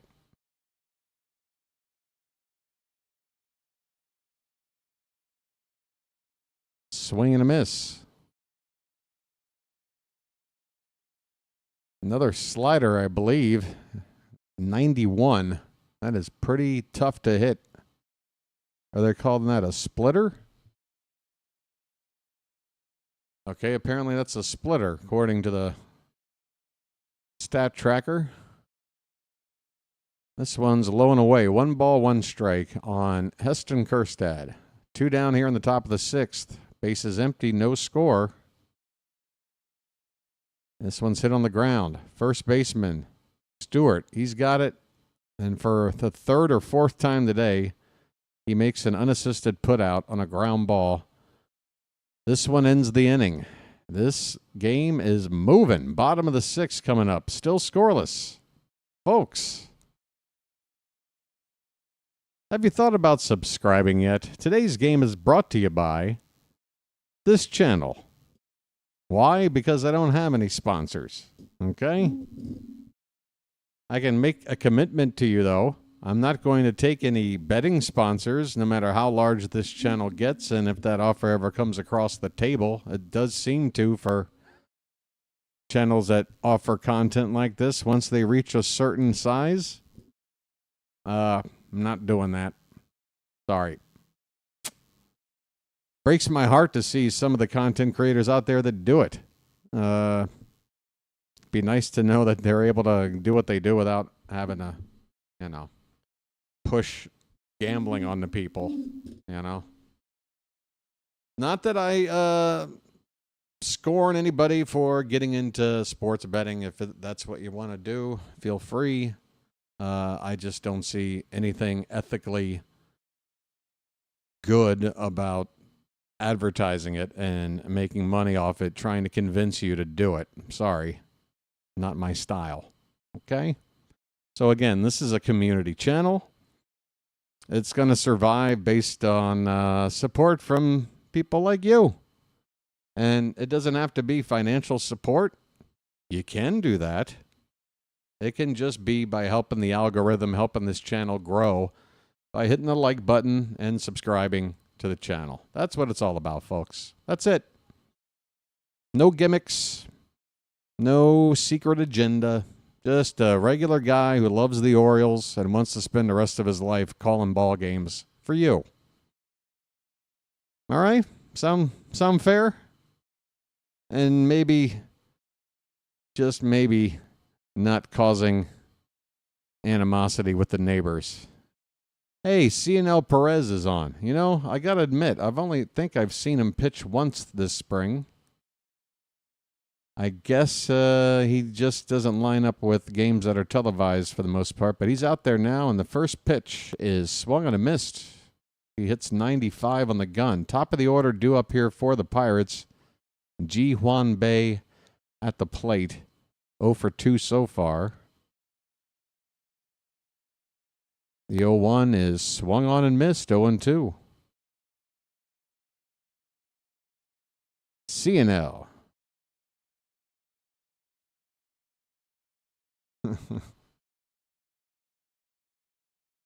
All right. Oh, wait. Let me take you back on over here now. This pitch is off the plate outside. A ball and 2 strikes. There's a couple of other pitchers that are scheduled to appear in the game today. If I can find that information, I'll pass it along here in a moment. 1-2 pitch is high. Count even up at 2-2. Yes, here we go. So Cano's already been in the game. Soto's already pitched. Perez is out there now. The other 2 pitchers we should see as this 2-2 pitch is swung on and missed. Perez gets the strikeout. Well, y'all come back now, you hear? By the way, CNL Perez is gone. I don't know if he shaved his head completely or what, but I don't see any hair other than on his face. Here is Indy Rodriguez, who takes a called strike. So Roansy Contreras and Brian Baker, those are the other two pitchers that should enter the game before it's over. 0-1 pitch up and away, a ball and a strike on Rodriguez. 0 for 2 so far today.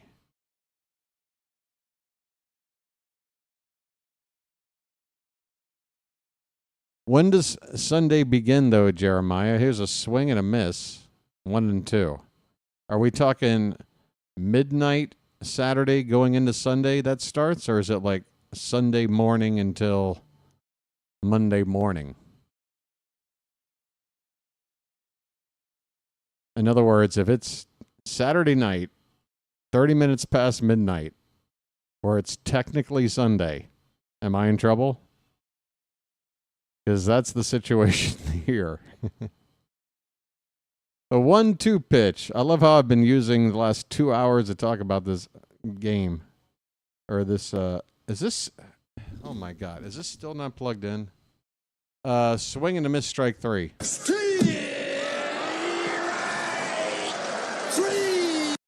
Actually, not a swing and a miss. It was a called strike 3. I admit it, I guessed. I had a 50-50 chance because I looked away. I was wrong. And I admit that. 2 down in the inning. First pitch strike to O'Neill Cruz. Well, y'all come back now, you hear?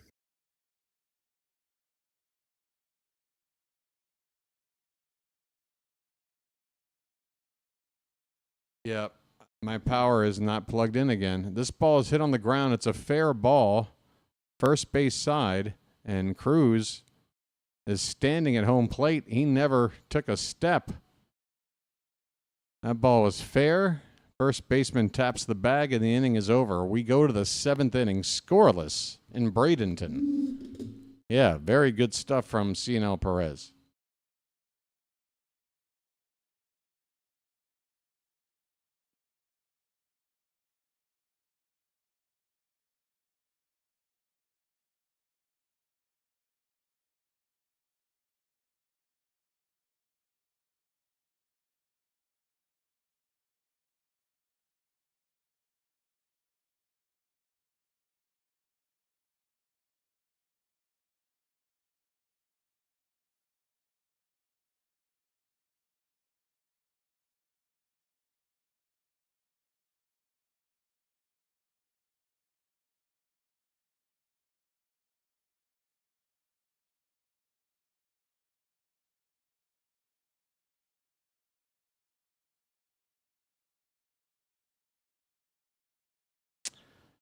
I can't get this power cord to connect. It's showing I've got 22 minutes tops.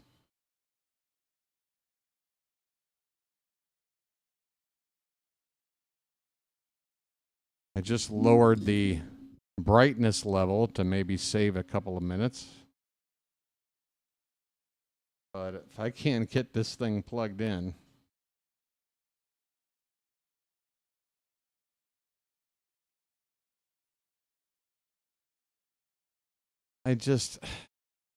so now I have to go out and buy yet another computer just to be able to. Oh my God. Please don't. Please. Please. I really can't afford to. Come on, man. Connect. Ramon Laureano just got hit by a pitch. New pitcher out here, Strzelecki. I don't know, but he plunks for Laureano on the first pitch, leading off the top of the 7th. Sorry, folks. I got to try and concentrate on getting some power here. If I don't, then I'm going to lose the ball game.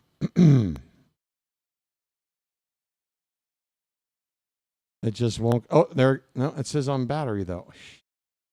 Come on, man. I guess this is,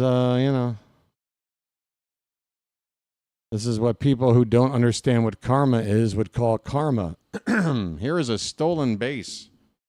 Enrique Bradfield Jr. comes on to pinch run for Laureano, and on the first pitch, he takes off and steals second base. So nobody out in a scoreless game, and we got a runner at second base. He's going for third, and guess what, folks? That ball is thrown away, but Bradfield went to ground on the bad throw into left field, unable to get up and score, although the throw back toward home plate was also a disaster.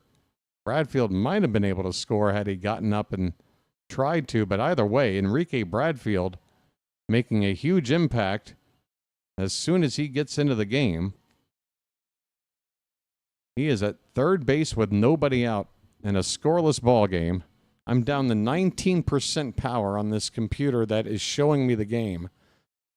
And we got Jackson Holliday at the plate, folks. Come on now.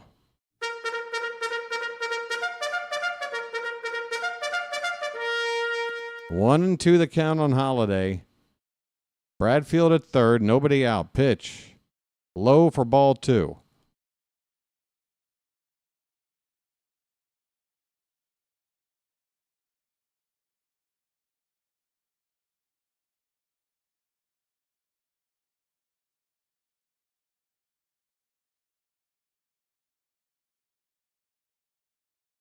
Does anybody have a computer they want to donate? This pitch is low for ball three. Full count.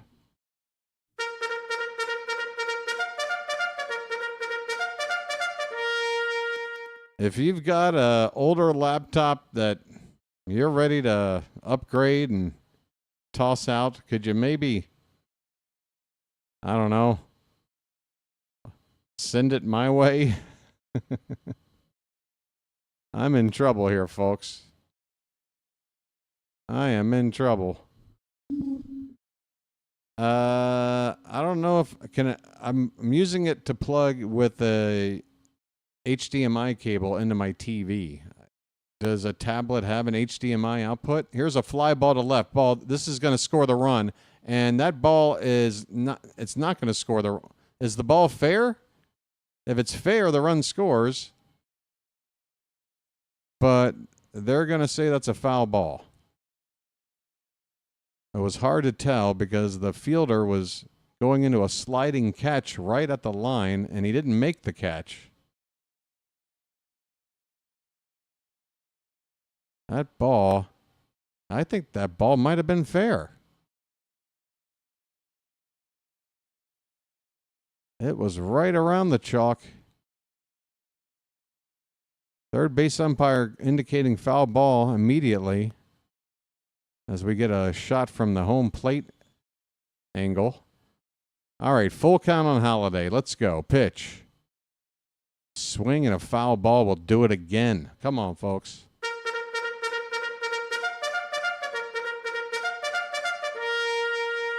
Oh, yeah, that ball is fair. It's hard to tell because the white pants sort of block the foul line, and that's where it dropped. This pitch is in the dirt. Holliday draws a walk. Folks, I'm down to like no power. I'm walking here.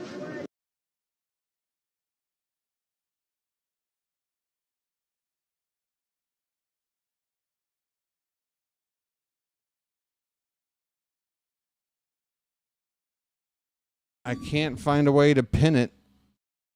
I can't find a way to pin this cord so that it'll stay plugged in. 16% battery life. Colton Cowser up at the plate, folks. Had to go out and buy a new fucking computer, man. Fucking believable. Here's a swing and a fly ball to center field coming in, and that ball is going to drop in. Boy, that ball hit a lot more shallow than I had thought off the bat. I don't have the sound up, and that was not Cowser either. Folks, I'm completely blowing it. That was Dylan Carlson at the plate. I'm absolutely blowing everything for you right now because I'm completely distracted. I hope you can forgive me. Dylan Carlson just helped the Orioles score the first run of the game with a bloop single to center field. It's 1-0 Baltimore. And that is officially the worst call of a go-ahead run I've ever done. Here is Livan Soto. He shows bunt, and it is a strike that got a piece of the catcher, Andy Rodriguez, who's walking around with his mask off, trying to shake off. Guess that ball got him in a bad spot.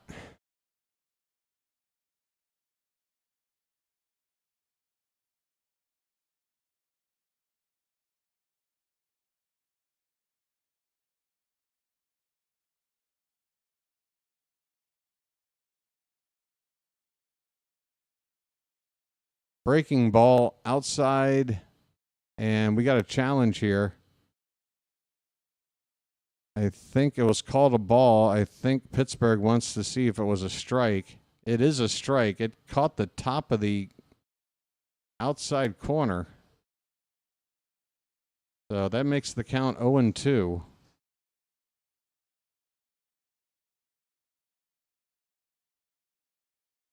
Oh, 2 on Soto. Pitch.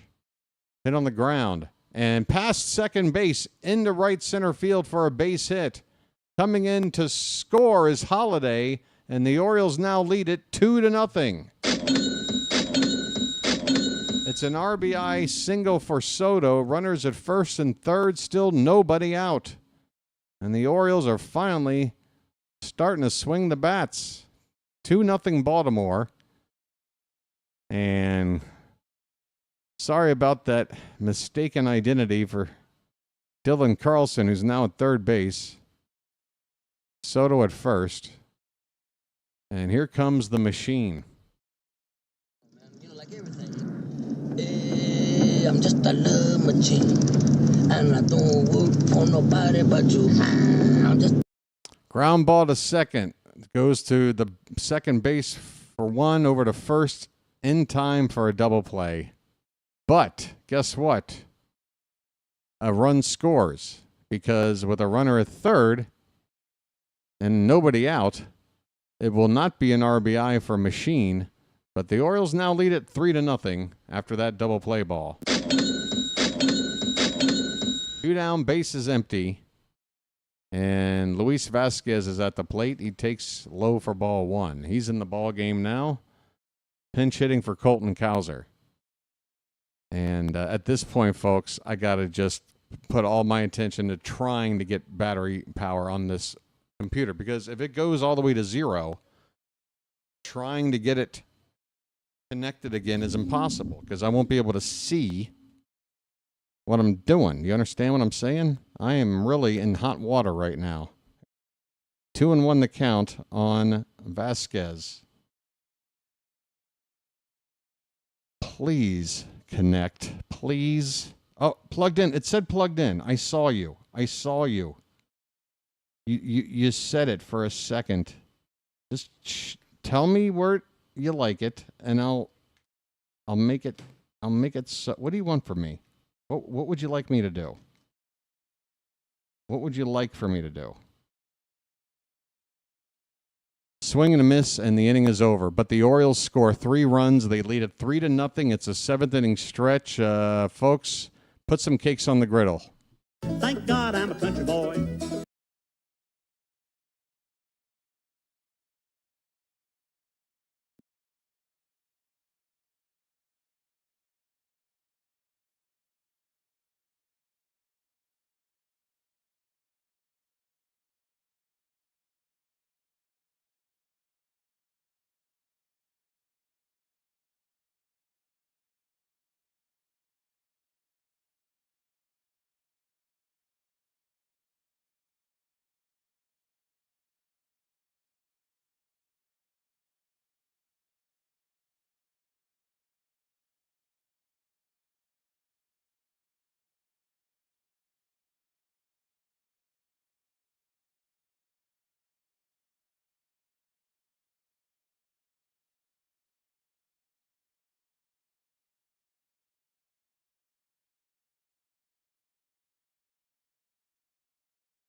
Are you plugged in? Come on, you're so close.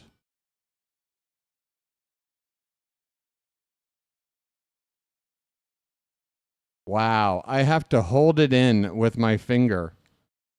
And then when I release, it goes back to saying on battery again. So it is...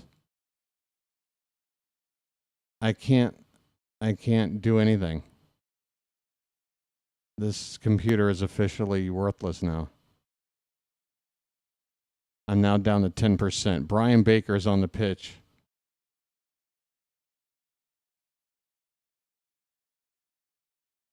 Here's a ground ball to short. Holiday playing there now. Or has he been all day? I guess he has. He makes the play. Nice play on the run by Holiday. First out here in the 8th. That was Gorski pinch hitting for O'Neill Cruz, I think. No, that was McCutcheon. Somebody pinch hit for McCutcheon, I guess. DJ Stewart is up now. And he takes off the plate outside from Baker for ball 1.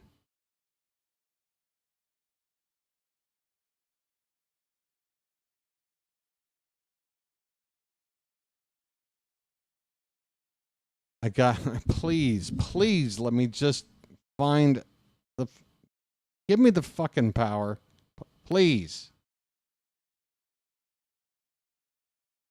I'm begging you, man. I'm begging you.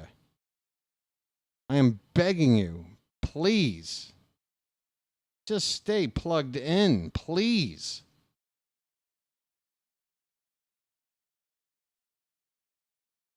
Stewart hits a ball on the ground. Nice stop at second base over to first in time. 2 out here in the 7th. Brian Baker, 6 pitches, 2 outs.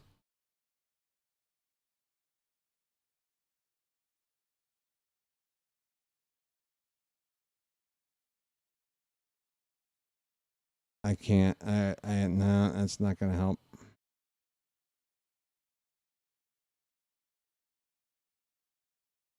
Because I got the HDMI cable on the same side, so I can't really pin it like that.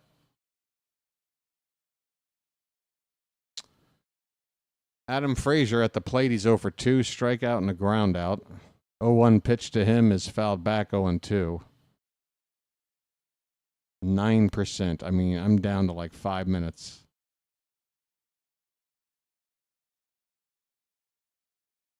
%. It says plugged in. I'm just going to have to sit here and hold it like this till I can at least get it to 20% maybe and shut it down. Here is a ball that's a chopper toward first base. The pitcher collects it and races it to the bag himself. Baker with a quick inning of work and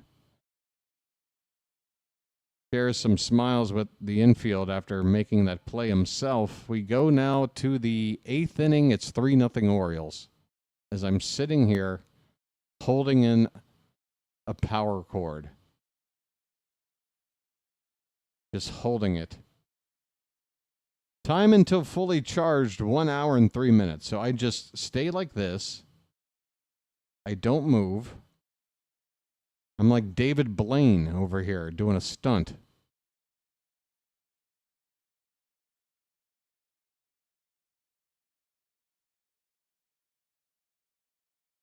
Why does everything have to fall apart at the same time? What is it with that? Well, my finger hurts from pressing so hard to maintain connection.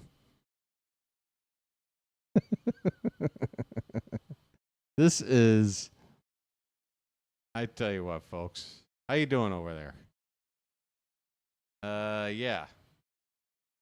If anybody thinks I'm living large like Mr. Beast by being a YouTuber, think again.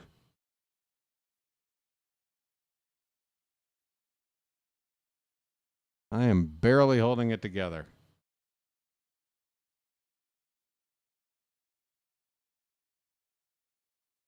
Oh, wow.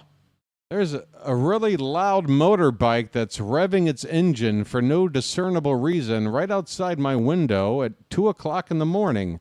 I should yell at that guy. What are you doing, sir? You're disrupting my life.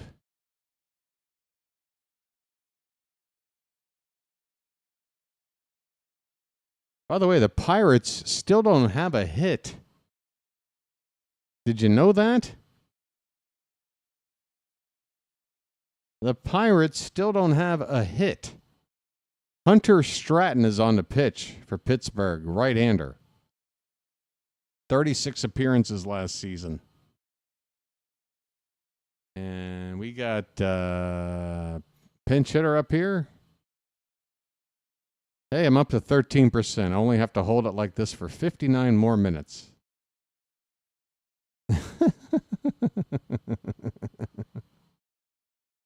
Wow.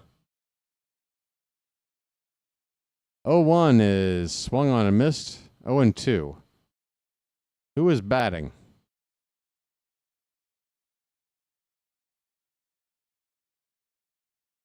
I would check for you, but I can't move my hands. Swing and a miss, and whoever that was strikes out on 3 pitches.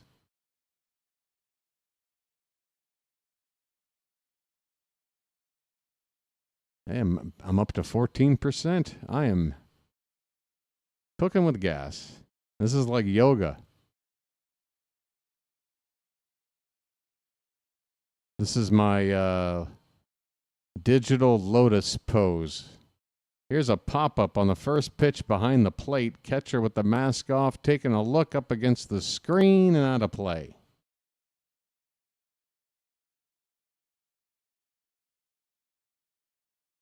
All right, I've held it in this long. I'm going to let go just to see if, having pressed it in that hard for that long, maybe it'll stick.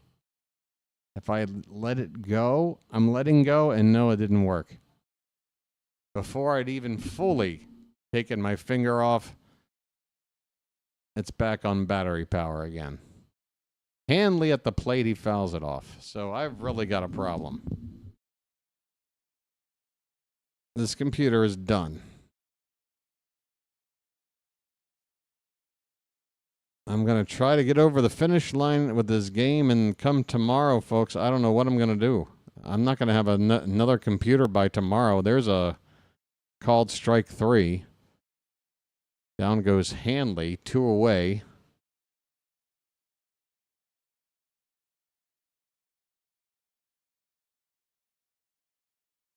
I feel maybe if I can get like some really super strong, it's such a small area, but if I can duct tape this bastard down, that might work. If I can just duct tape the hell out of it. Like, I mean, surgically. By the way, Kjerstad is at the plate. Whoops, that's the wrong button.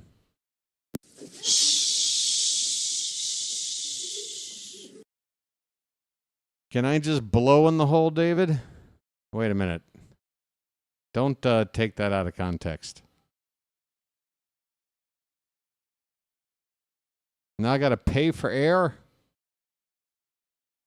The 1-1 pitch is swung on and missed. Big cut there by Kjerstad. 1 ball, 2 strikes. 2 down, top of the 8th.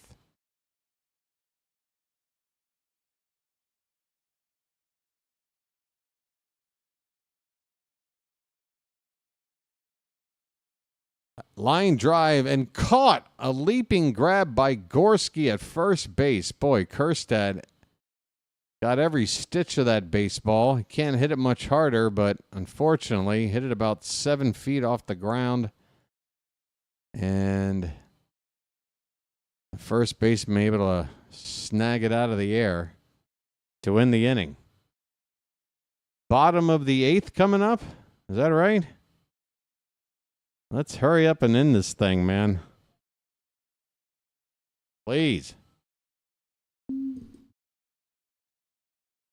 Yeah, I'm probably going to reach out to him about it. The thing is, I'm pretty sure the AC power pack that I have I bought because the one that came with the device, that one went through the same and went through the same thing as this one. And this one only lasted me like maybe a year. And I'm not 100% sure if I buy another one, if it will even connect. Like maybe the interior part is so damaged that no new battery is going to even connect properly. I don't know. But it happens way too frequently, I tell you that. There really is no excuse for just how shoddy electronic devices like cell phones and laptops are made. It just doesn't make sense. Said it many times, I'll say it once more. They intentionally make this stuff to break on you after a certain amount of time because they know that they could build, they can make a phone for you that would be fine for the next decade. Like, sure, maybe there'll be some new update, some new stupid app or whatever that you got to get the latest one for. But if you're someone who doesn't really care about that stuff, you don't need to be buying a phone every 1 or 2 years. It's ridiculous. Makes no sense. Roansy Contreras is out on the mound, and a swing and a miss by Johnson. Contreras got lit up his last time, at least last time I saw him out there. Next pitch is outside. 1-1 the count. Not expecting Contreras to make the team. Not sure if we have the ability to option him back to the minors or not. I don't think so because we picked him up as a waiver claim. So he might be seeing his last appearance period right now. I'm not sure. This one is fouled away. 1 ball and 2 strikes.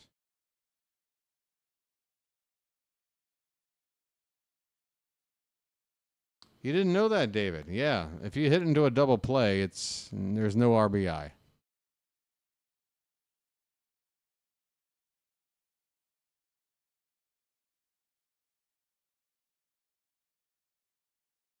I'm glad I was able to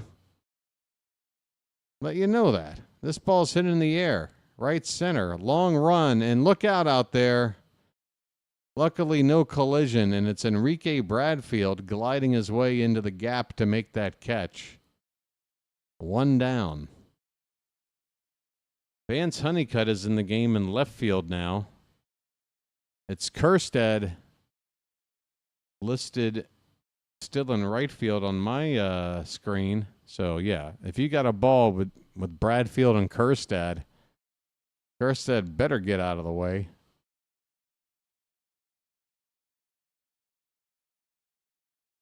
One out, bottom of the 8th.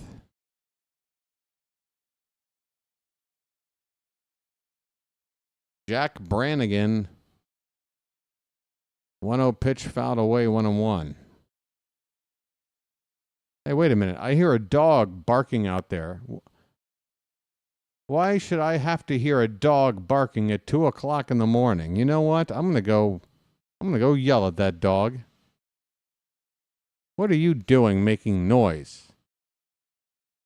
Called a strike to Brannigan. 1 ball, 2 strikes.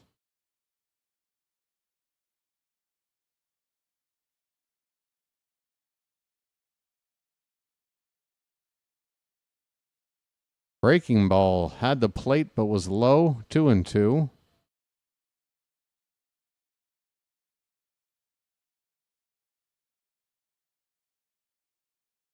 Pittsburgh's at the plate.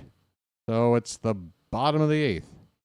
Here's a fly ball down the left field line and foul.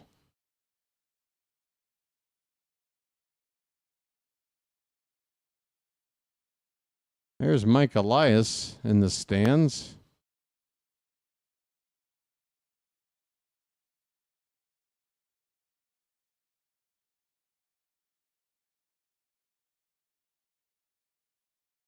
2-2 pitch is fouled away. Still 2-2 on Jack Brannigan with 1 out in the bottom of the 8th.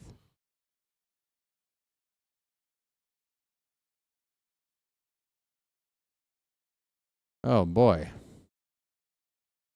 Well, now I know it's been 2 hours since the game started.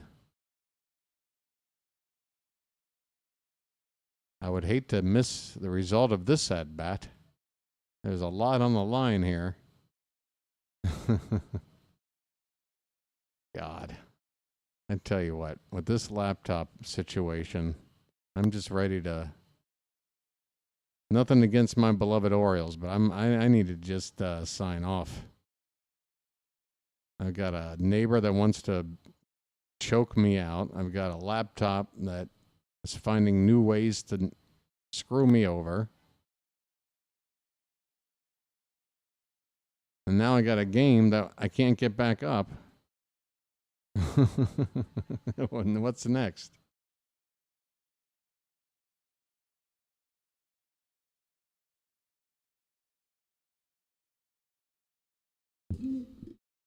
There's 1 out in the bottom of the 8th, at least. And yeah, I can see the scoreboard is behind, but out of my hands. And now the game won't come back on. Jeez Louise. Welcome to Murphy's Law.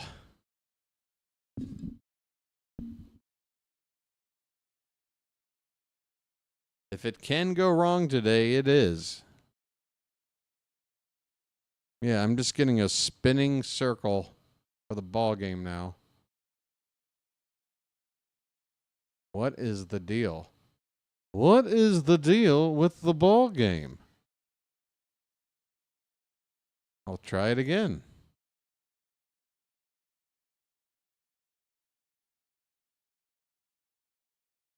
I can't believe that dude pounded on my wall. I'm so pissed off about it, man.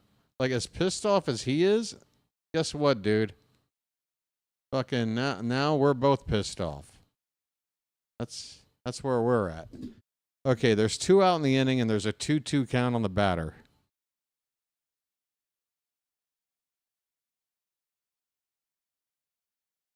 This pitch is hit in the air to right field.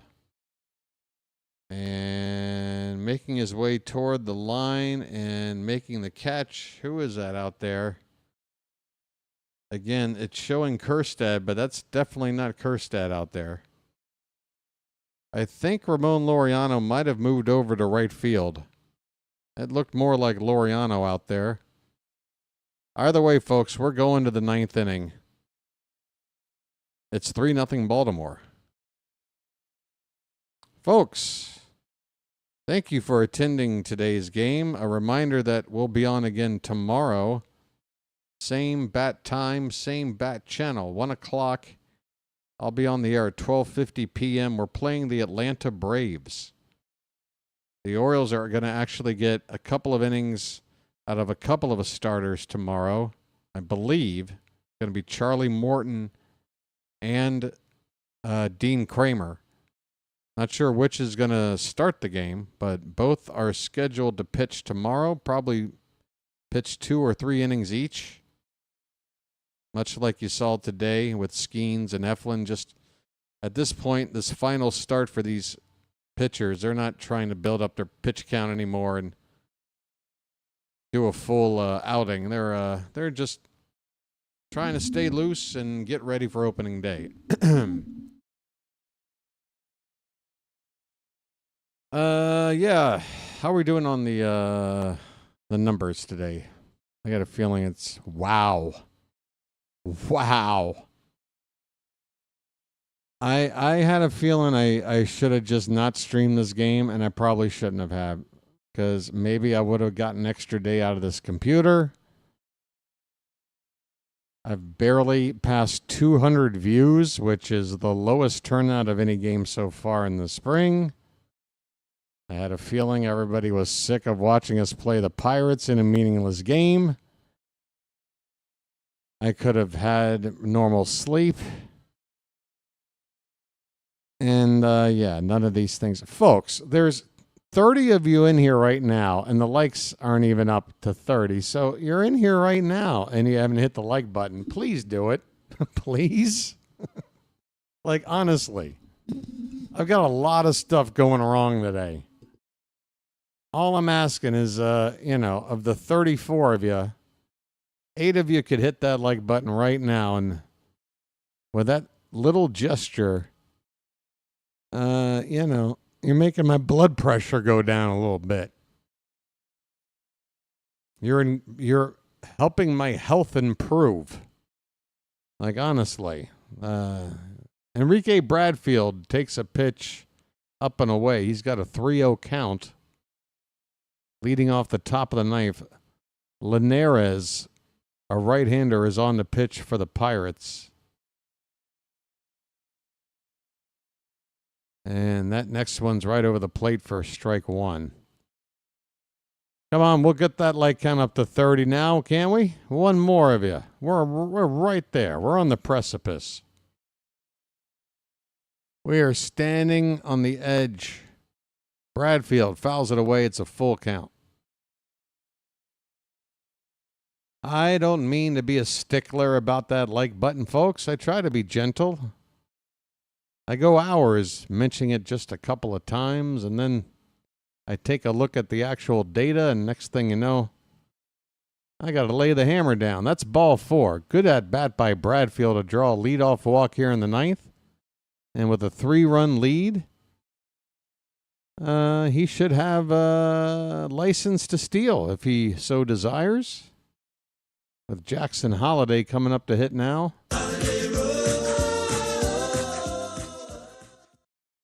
And what's this? 2 eyes. What's that mean?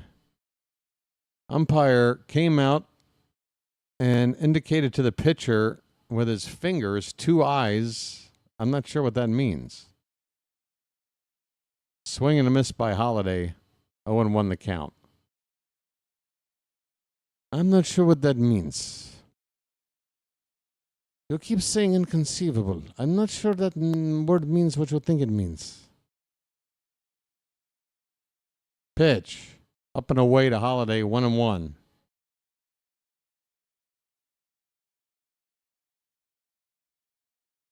Ah, gotcha, Rob. Thank you. That's right. You got to establish that sort of eye contact before you start coming to home plate. Got to make sure Jackson's in the box because the pitchers have a clock, but the batters also have a clock in which to get themselves set. And if a pitcher tries to hurry up and pitch, that's when the umpire will say, hey, wait a sec. All right, we got a 2-2 count.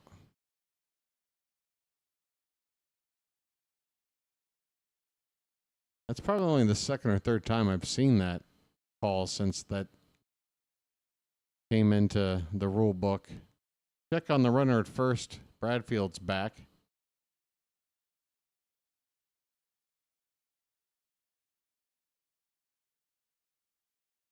Throw was dropped by Gorski anyway. Pitch. Swung on a miss. Bradfield trying to steal, and there's a collision. Is he out or safe? The umpire is not in view. Bradfield is standing on the bag, so apparently he is indeed safe. Release the Kraken. Whoops. Wrong button. It was actually very close. The ball was thrown head high on Bradfield. Met right on the helmet, right when his foot hit the bag. It was pretty close. Like there was one way to get him out, and the Pirates nearly did it. He's at second now with 1 away and a 0-1 count. And here's a swing and a foul ball. Who is this? Number 92. Is that Griff O'Farrell? Griff O'Farrell at the plate. Shortstop prospect for the Orioles. 0-2 pitch off the plate outside, 1-2.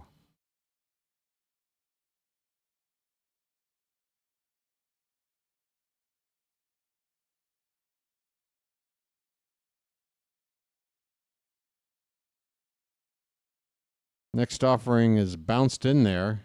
Catcher unable to pick it up in time as Bradfield now scampers to third base on the wild pitch. It wasn't all that wild.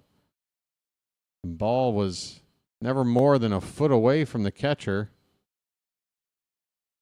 Nice job by O'Farrell at the plate to not really help the catcher by getting out of the way. 2-2 count, and O'Farrell fouls it away.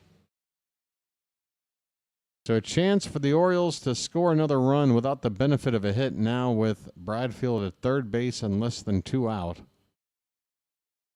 And with his speed, anything other than a pop-up on the infield or a line drive right at an infielder should score a run. This pitch is in the dirt, full count.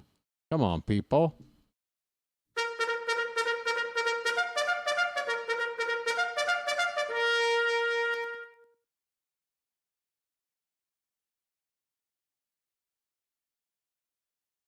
My awful computer, my awful neighbor. Pitch, swung on, hit into the air. This will score a run easily. Bradfield can walk home. It's only medium depth, but yeah. By the time that ball rolls into the catcher, Bradfield's already in the dugout. That's the 4th run of the day on a sacrifice fly by Griff O'Farrell. 4-0 Baltimore.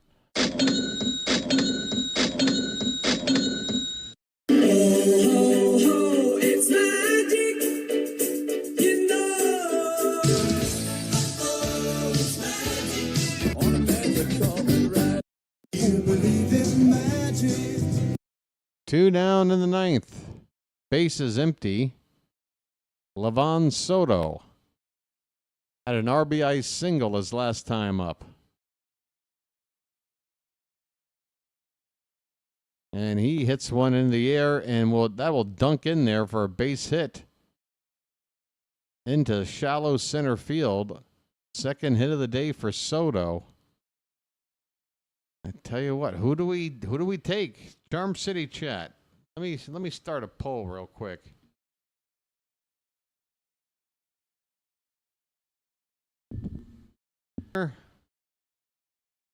Ain't ready. Here is what's this guy's name? Big dude. He's up at the plate and he's already retired. Gunnar ain't ready. Who do you want?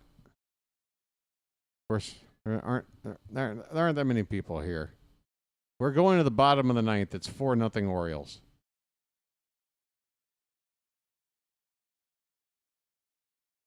All right. There's your poll question. If Gunnar ain't ready for opening day, who do you want to take that last spot on the roster? It's going to be an infielder. It's going to be one of those two guys. Luis Vasquez is a possibility too, but I honestly just think it's down to these two guys. You say easy, and I see somebody's on 100%, but I say Soto. I love Machine. And he did make a really nice defensive play tonight. He did. I just don't know how fundamentally sound he is defensively. You know? I feel like Soto's got a bit of a more of a track record being a better guy with the glove, and I don't know.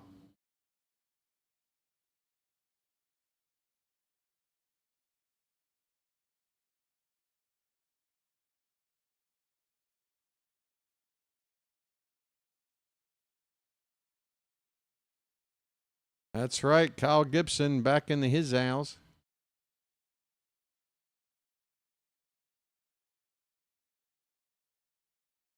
That's true. If I had a better audio drop for Livan Soto.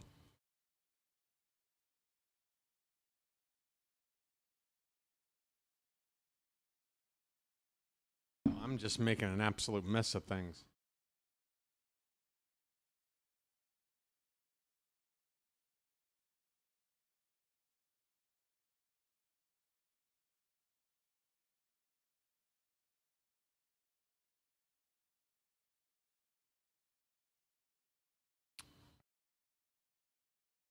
You know, this town does have a red light district. Maybe in order to appease my neighbor, I'll hire a lady of the night for tomorrow night and screw my brains out and make all the noise I want. You know? And that should be okay with him, right? What are you going to do? Tell me I can't have sex? I mean, would you rather hear that? Would you rather hear me and a lady moaning? I'm not asking you, Charm City Chatham. It's a rhetorical question for my neighbor that he can't hear. Here's a ball that hits off the foot of the pitcher, picked up barehanded at second base. Nice play. How about that? Little ricochet off the foot of the pitcher. Levon Soto stays with it and throws out the base runner.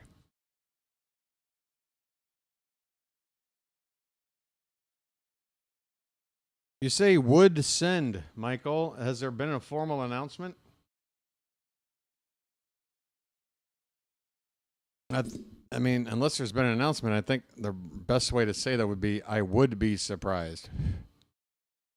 You got me thinking like the announcement's been made already.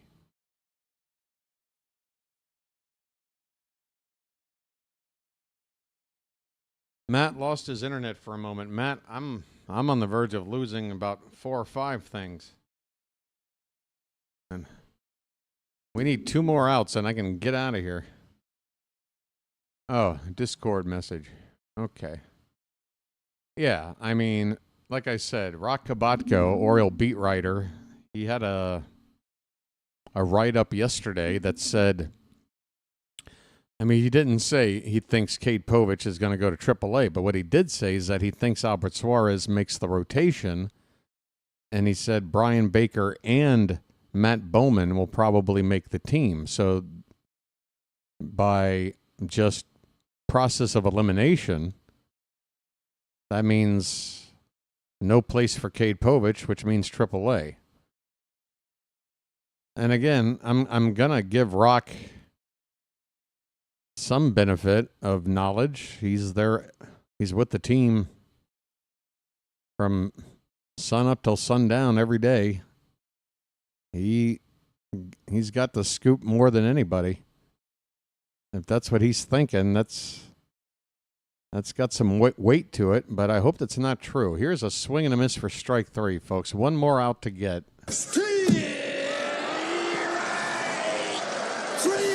Well, y'all come back now, you hear? By the way, it's Cooper on the mound for Baltimore.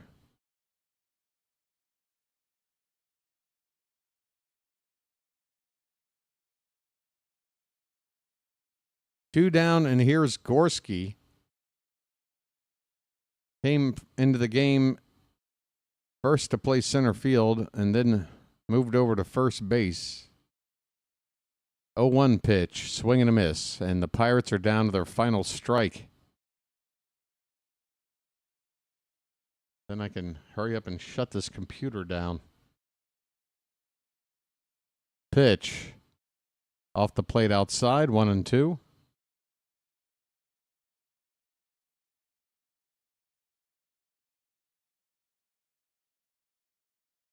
Why does he have a tattoo on his throwing arm? I don't know why they do that. This one's low and outside. 2 balls, 2 strikes.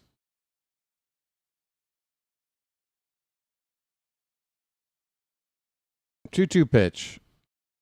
Swing and a miss, and this ball game is over. Well, y'all come back now, you hear? It's magic, you know.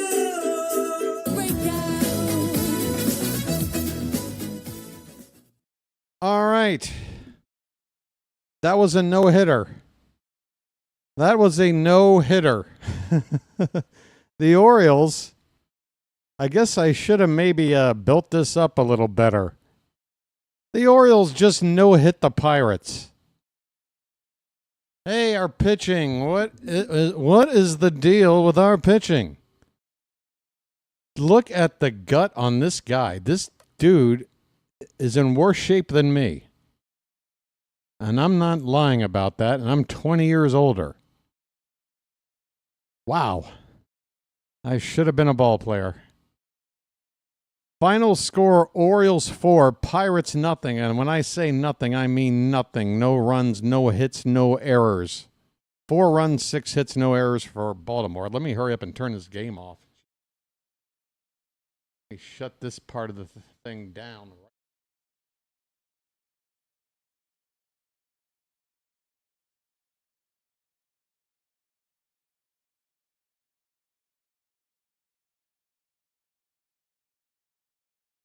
I will figure you out in a little bit. Okay. Oh, my goodness. Sorry that the scoreboard apparently froze on you guys. Nobody told me until it was too late.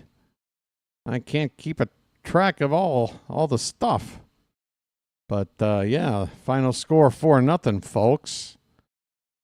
The Orioles have 2 more spring games left to play. Do we have a winner and loser for this? Does it matter? Let me hit refresh on this ESPN page. They have not updated this. Here is the scoring summary. How about this? This game was scoreless until the 7th inning when the Orioles rallied for 3 runs. Dylan Carlson with an RBI single that scored Enrique Bradfield Jr., Levon Soto with RBI single scoring Matt Holliday, and Vimail Machine does not get an RBI, but hitting into a double play allowed Dylan Carlson to score. That made it 3-0 after 7. The Orioles scored 1 more in the 9th on a sac fly from Griff O'Farrell. Bradfield scored again. So Enrique Bradfield, who came into the game in the 7th inning, just played the final 3 innings, and Bradfield in those 3 innings pinch ran, stole 2 bases and scored, then got on base and scored again. Not too shabby for Enrique Bradfield Jr. Zach Eflin was the starter, and he and the rest of this Oriole pitching staff had a fantastic outing. Gregory Soto, the lone blip when he gave up a couple of walks, but he did not give up a hit. Nobody did. Cano with a clean inning. Perez with a clean inning and a couple of strikeouts. Baker with a clean inning. Contreras had 1 strikeout, clean inning. My goodness. So, yeah, the 3 walks were all issued by Eflin and Soto. And the final 5 innings of the games, no hits and no walks. So I guess that would mean at least the last 16 batters were retired in a row. That's 5 innings plus a batter to end another inning. At least 16 in a row retired to end that ball game. So great pitching performance by the Oriole pitchers called upon today. All right. Let me go over tomorrow's matchup, and then I will be on my merry way. This guy with his, like, what's the deal, dude? All right, so wait, that's not all right. Let me go over to the ESPN or the MLB.com page. It's a no-hitter. It's on the MLB.com page as a no-hitter for the Orioles. Look at that. That should get a headline. That might change a couple of people's opinions about what we can do.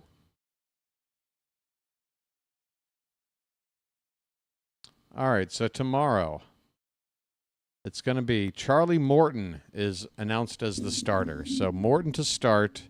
Dean Kramer expected to also pitch. Spencer Strider, very talented. I mean, God, talking about some tough matchups. Skubal, Skenes, and now Strider. I mean, they might be considered the 3 best pitchers in baseball, like under the age of like 28 or whatever. I don't know. How old is Skubal?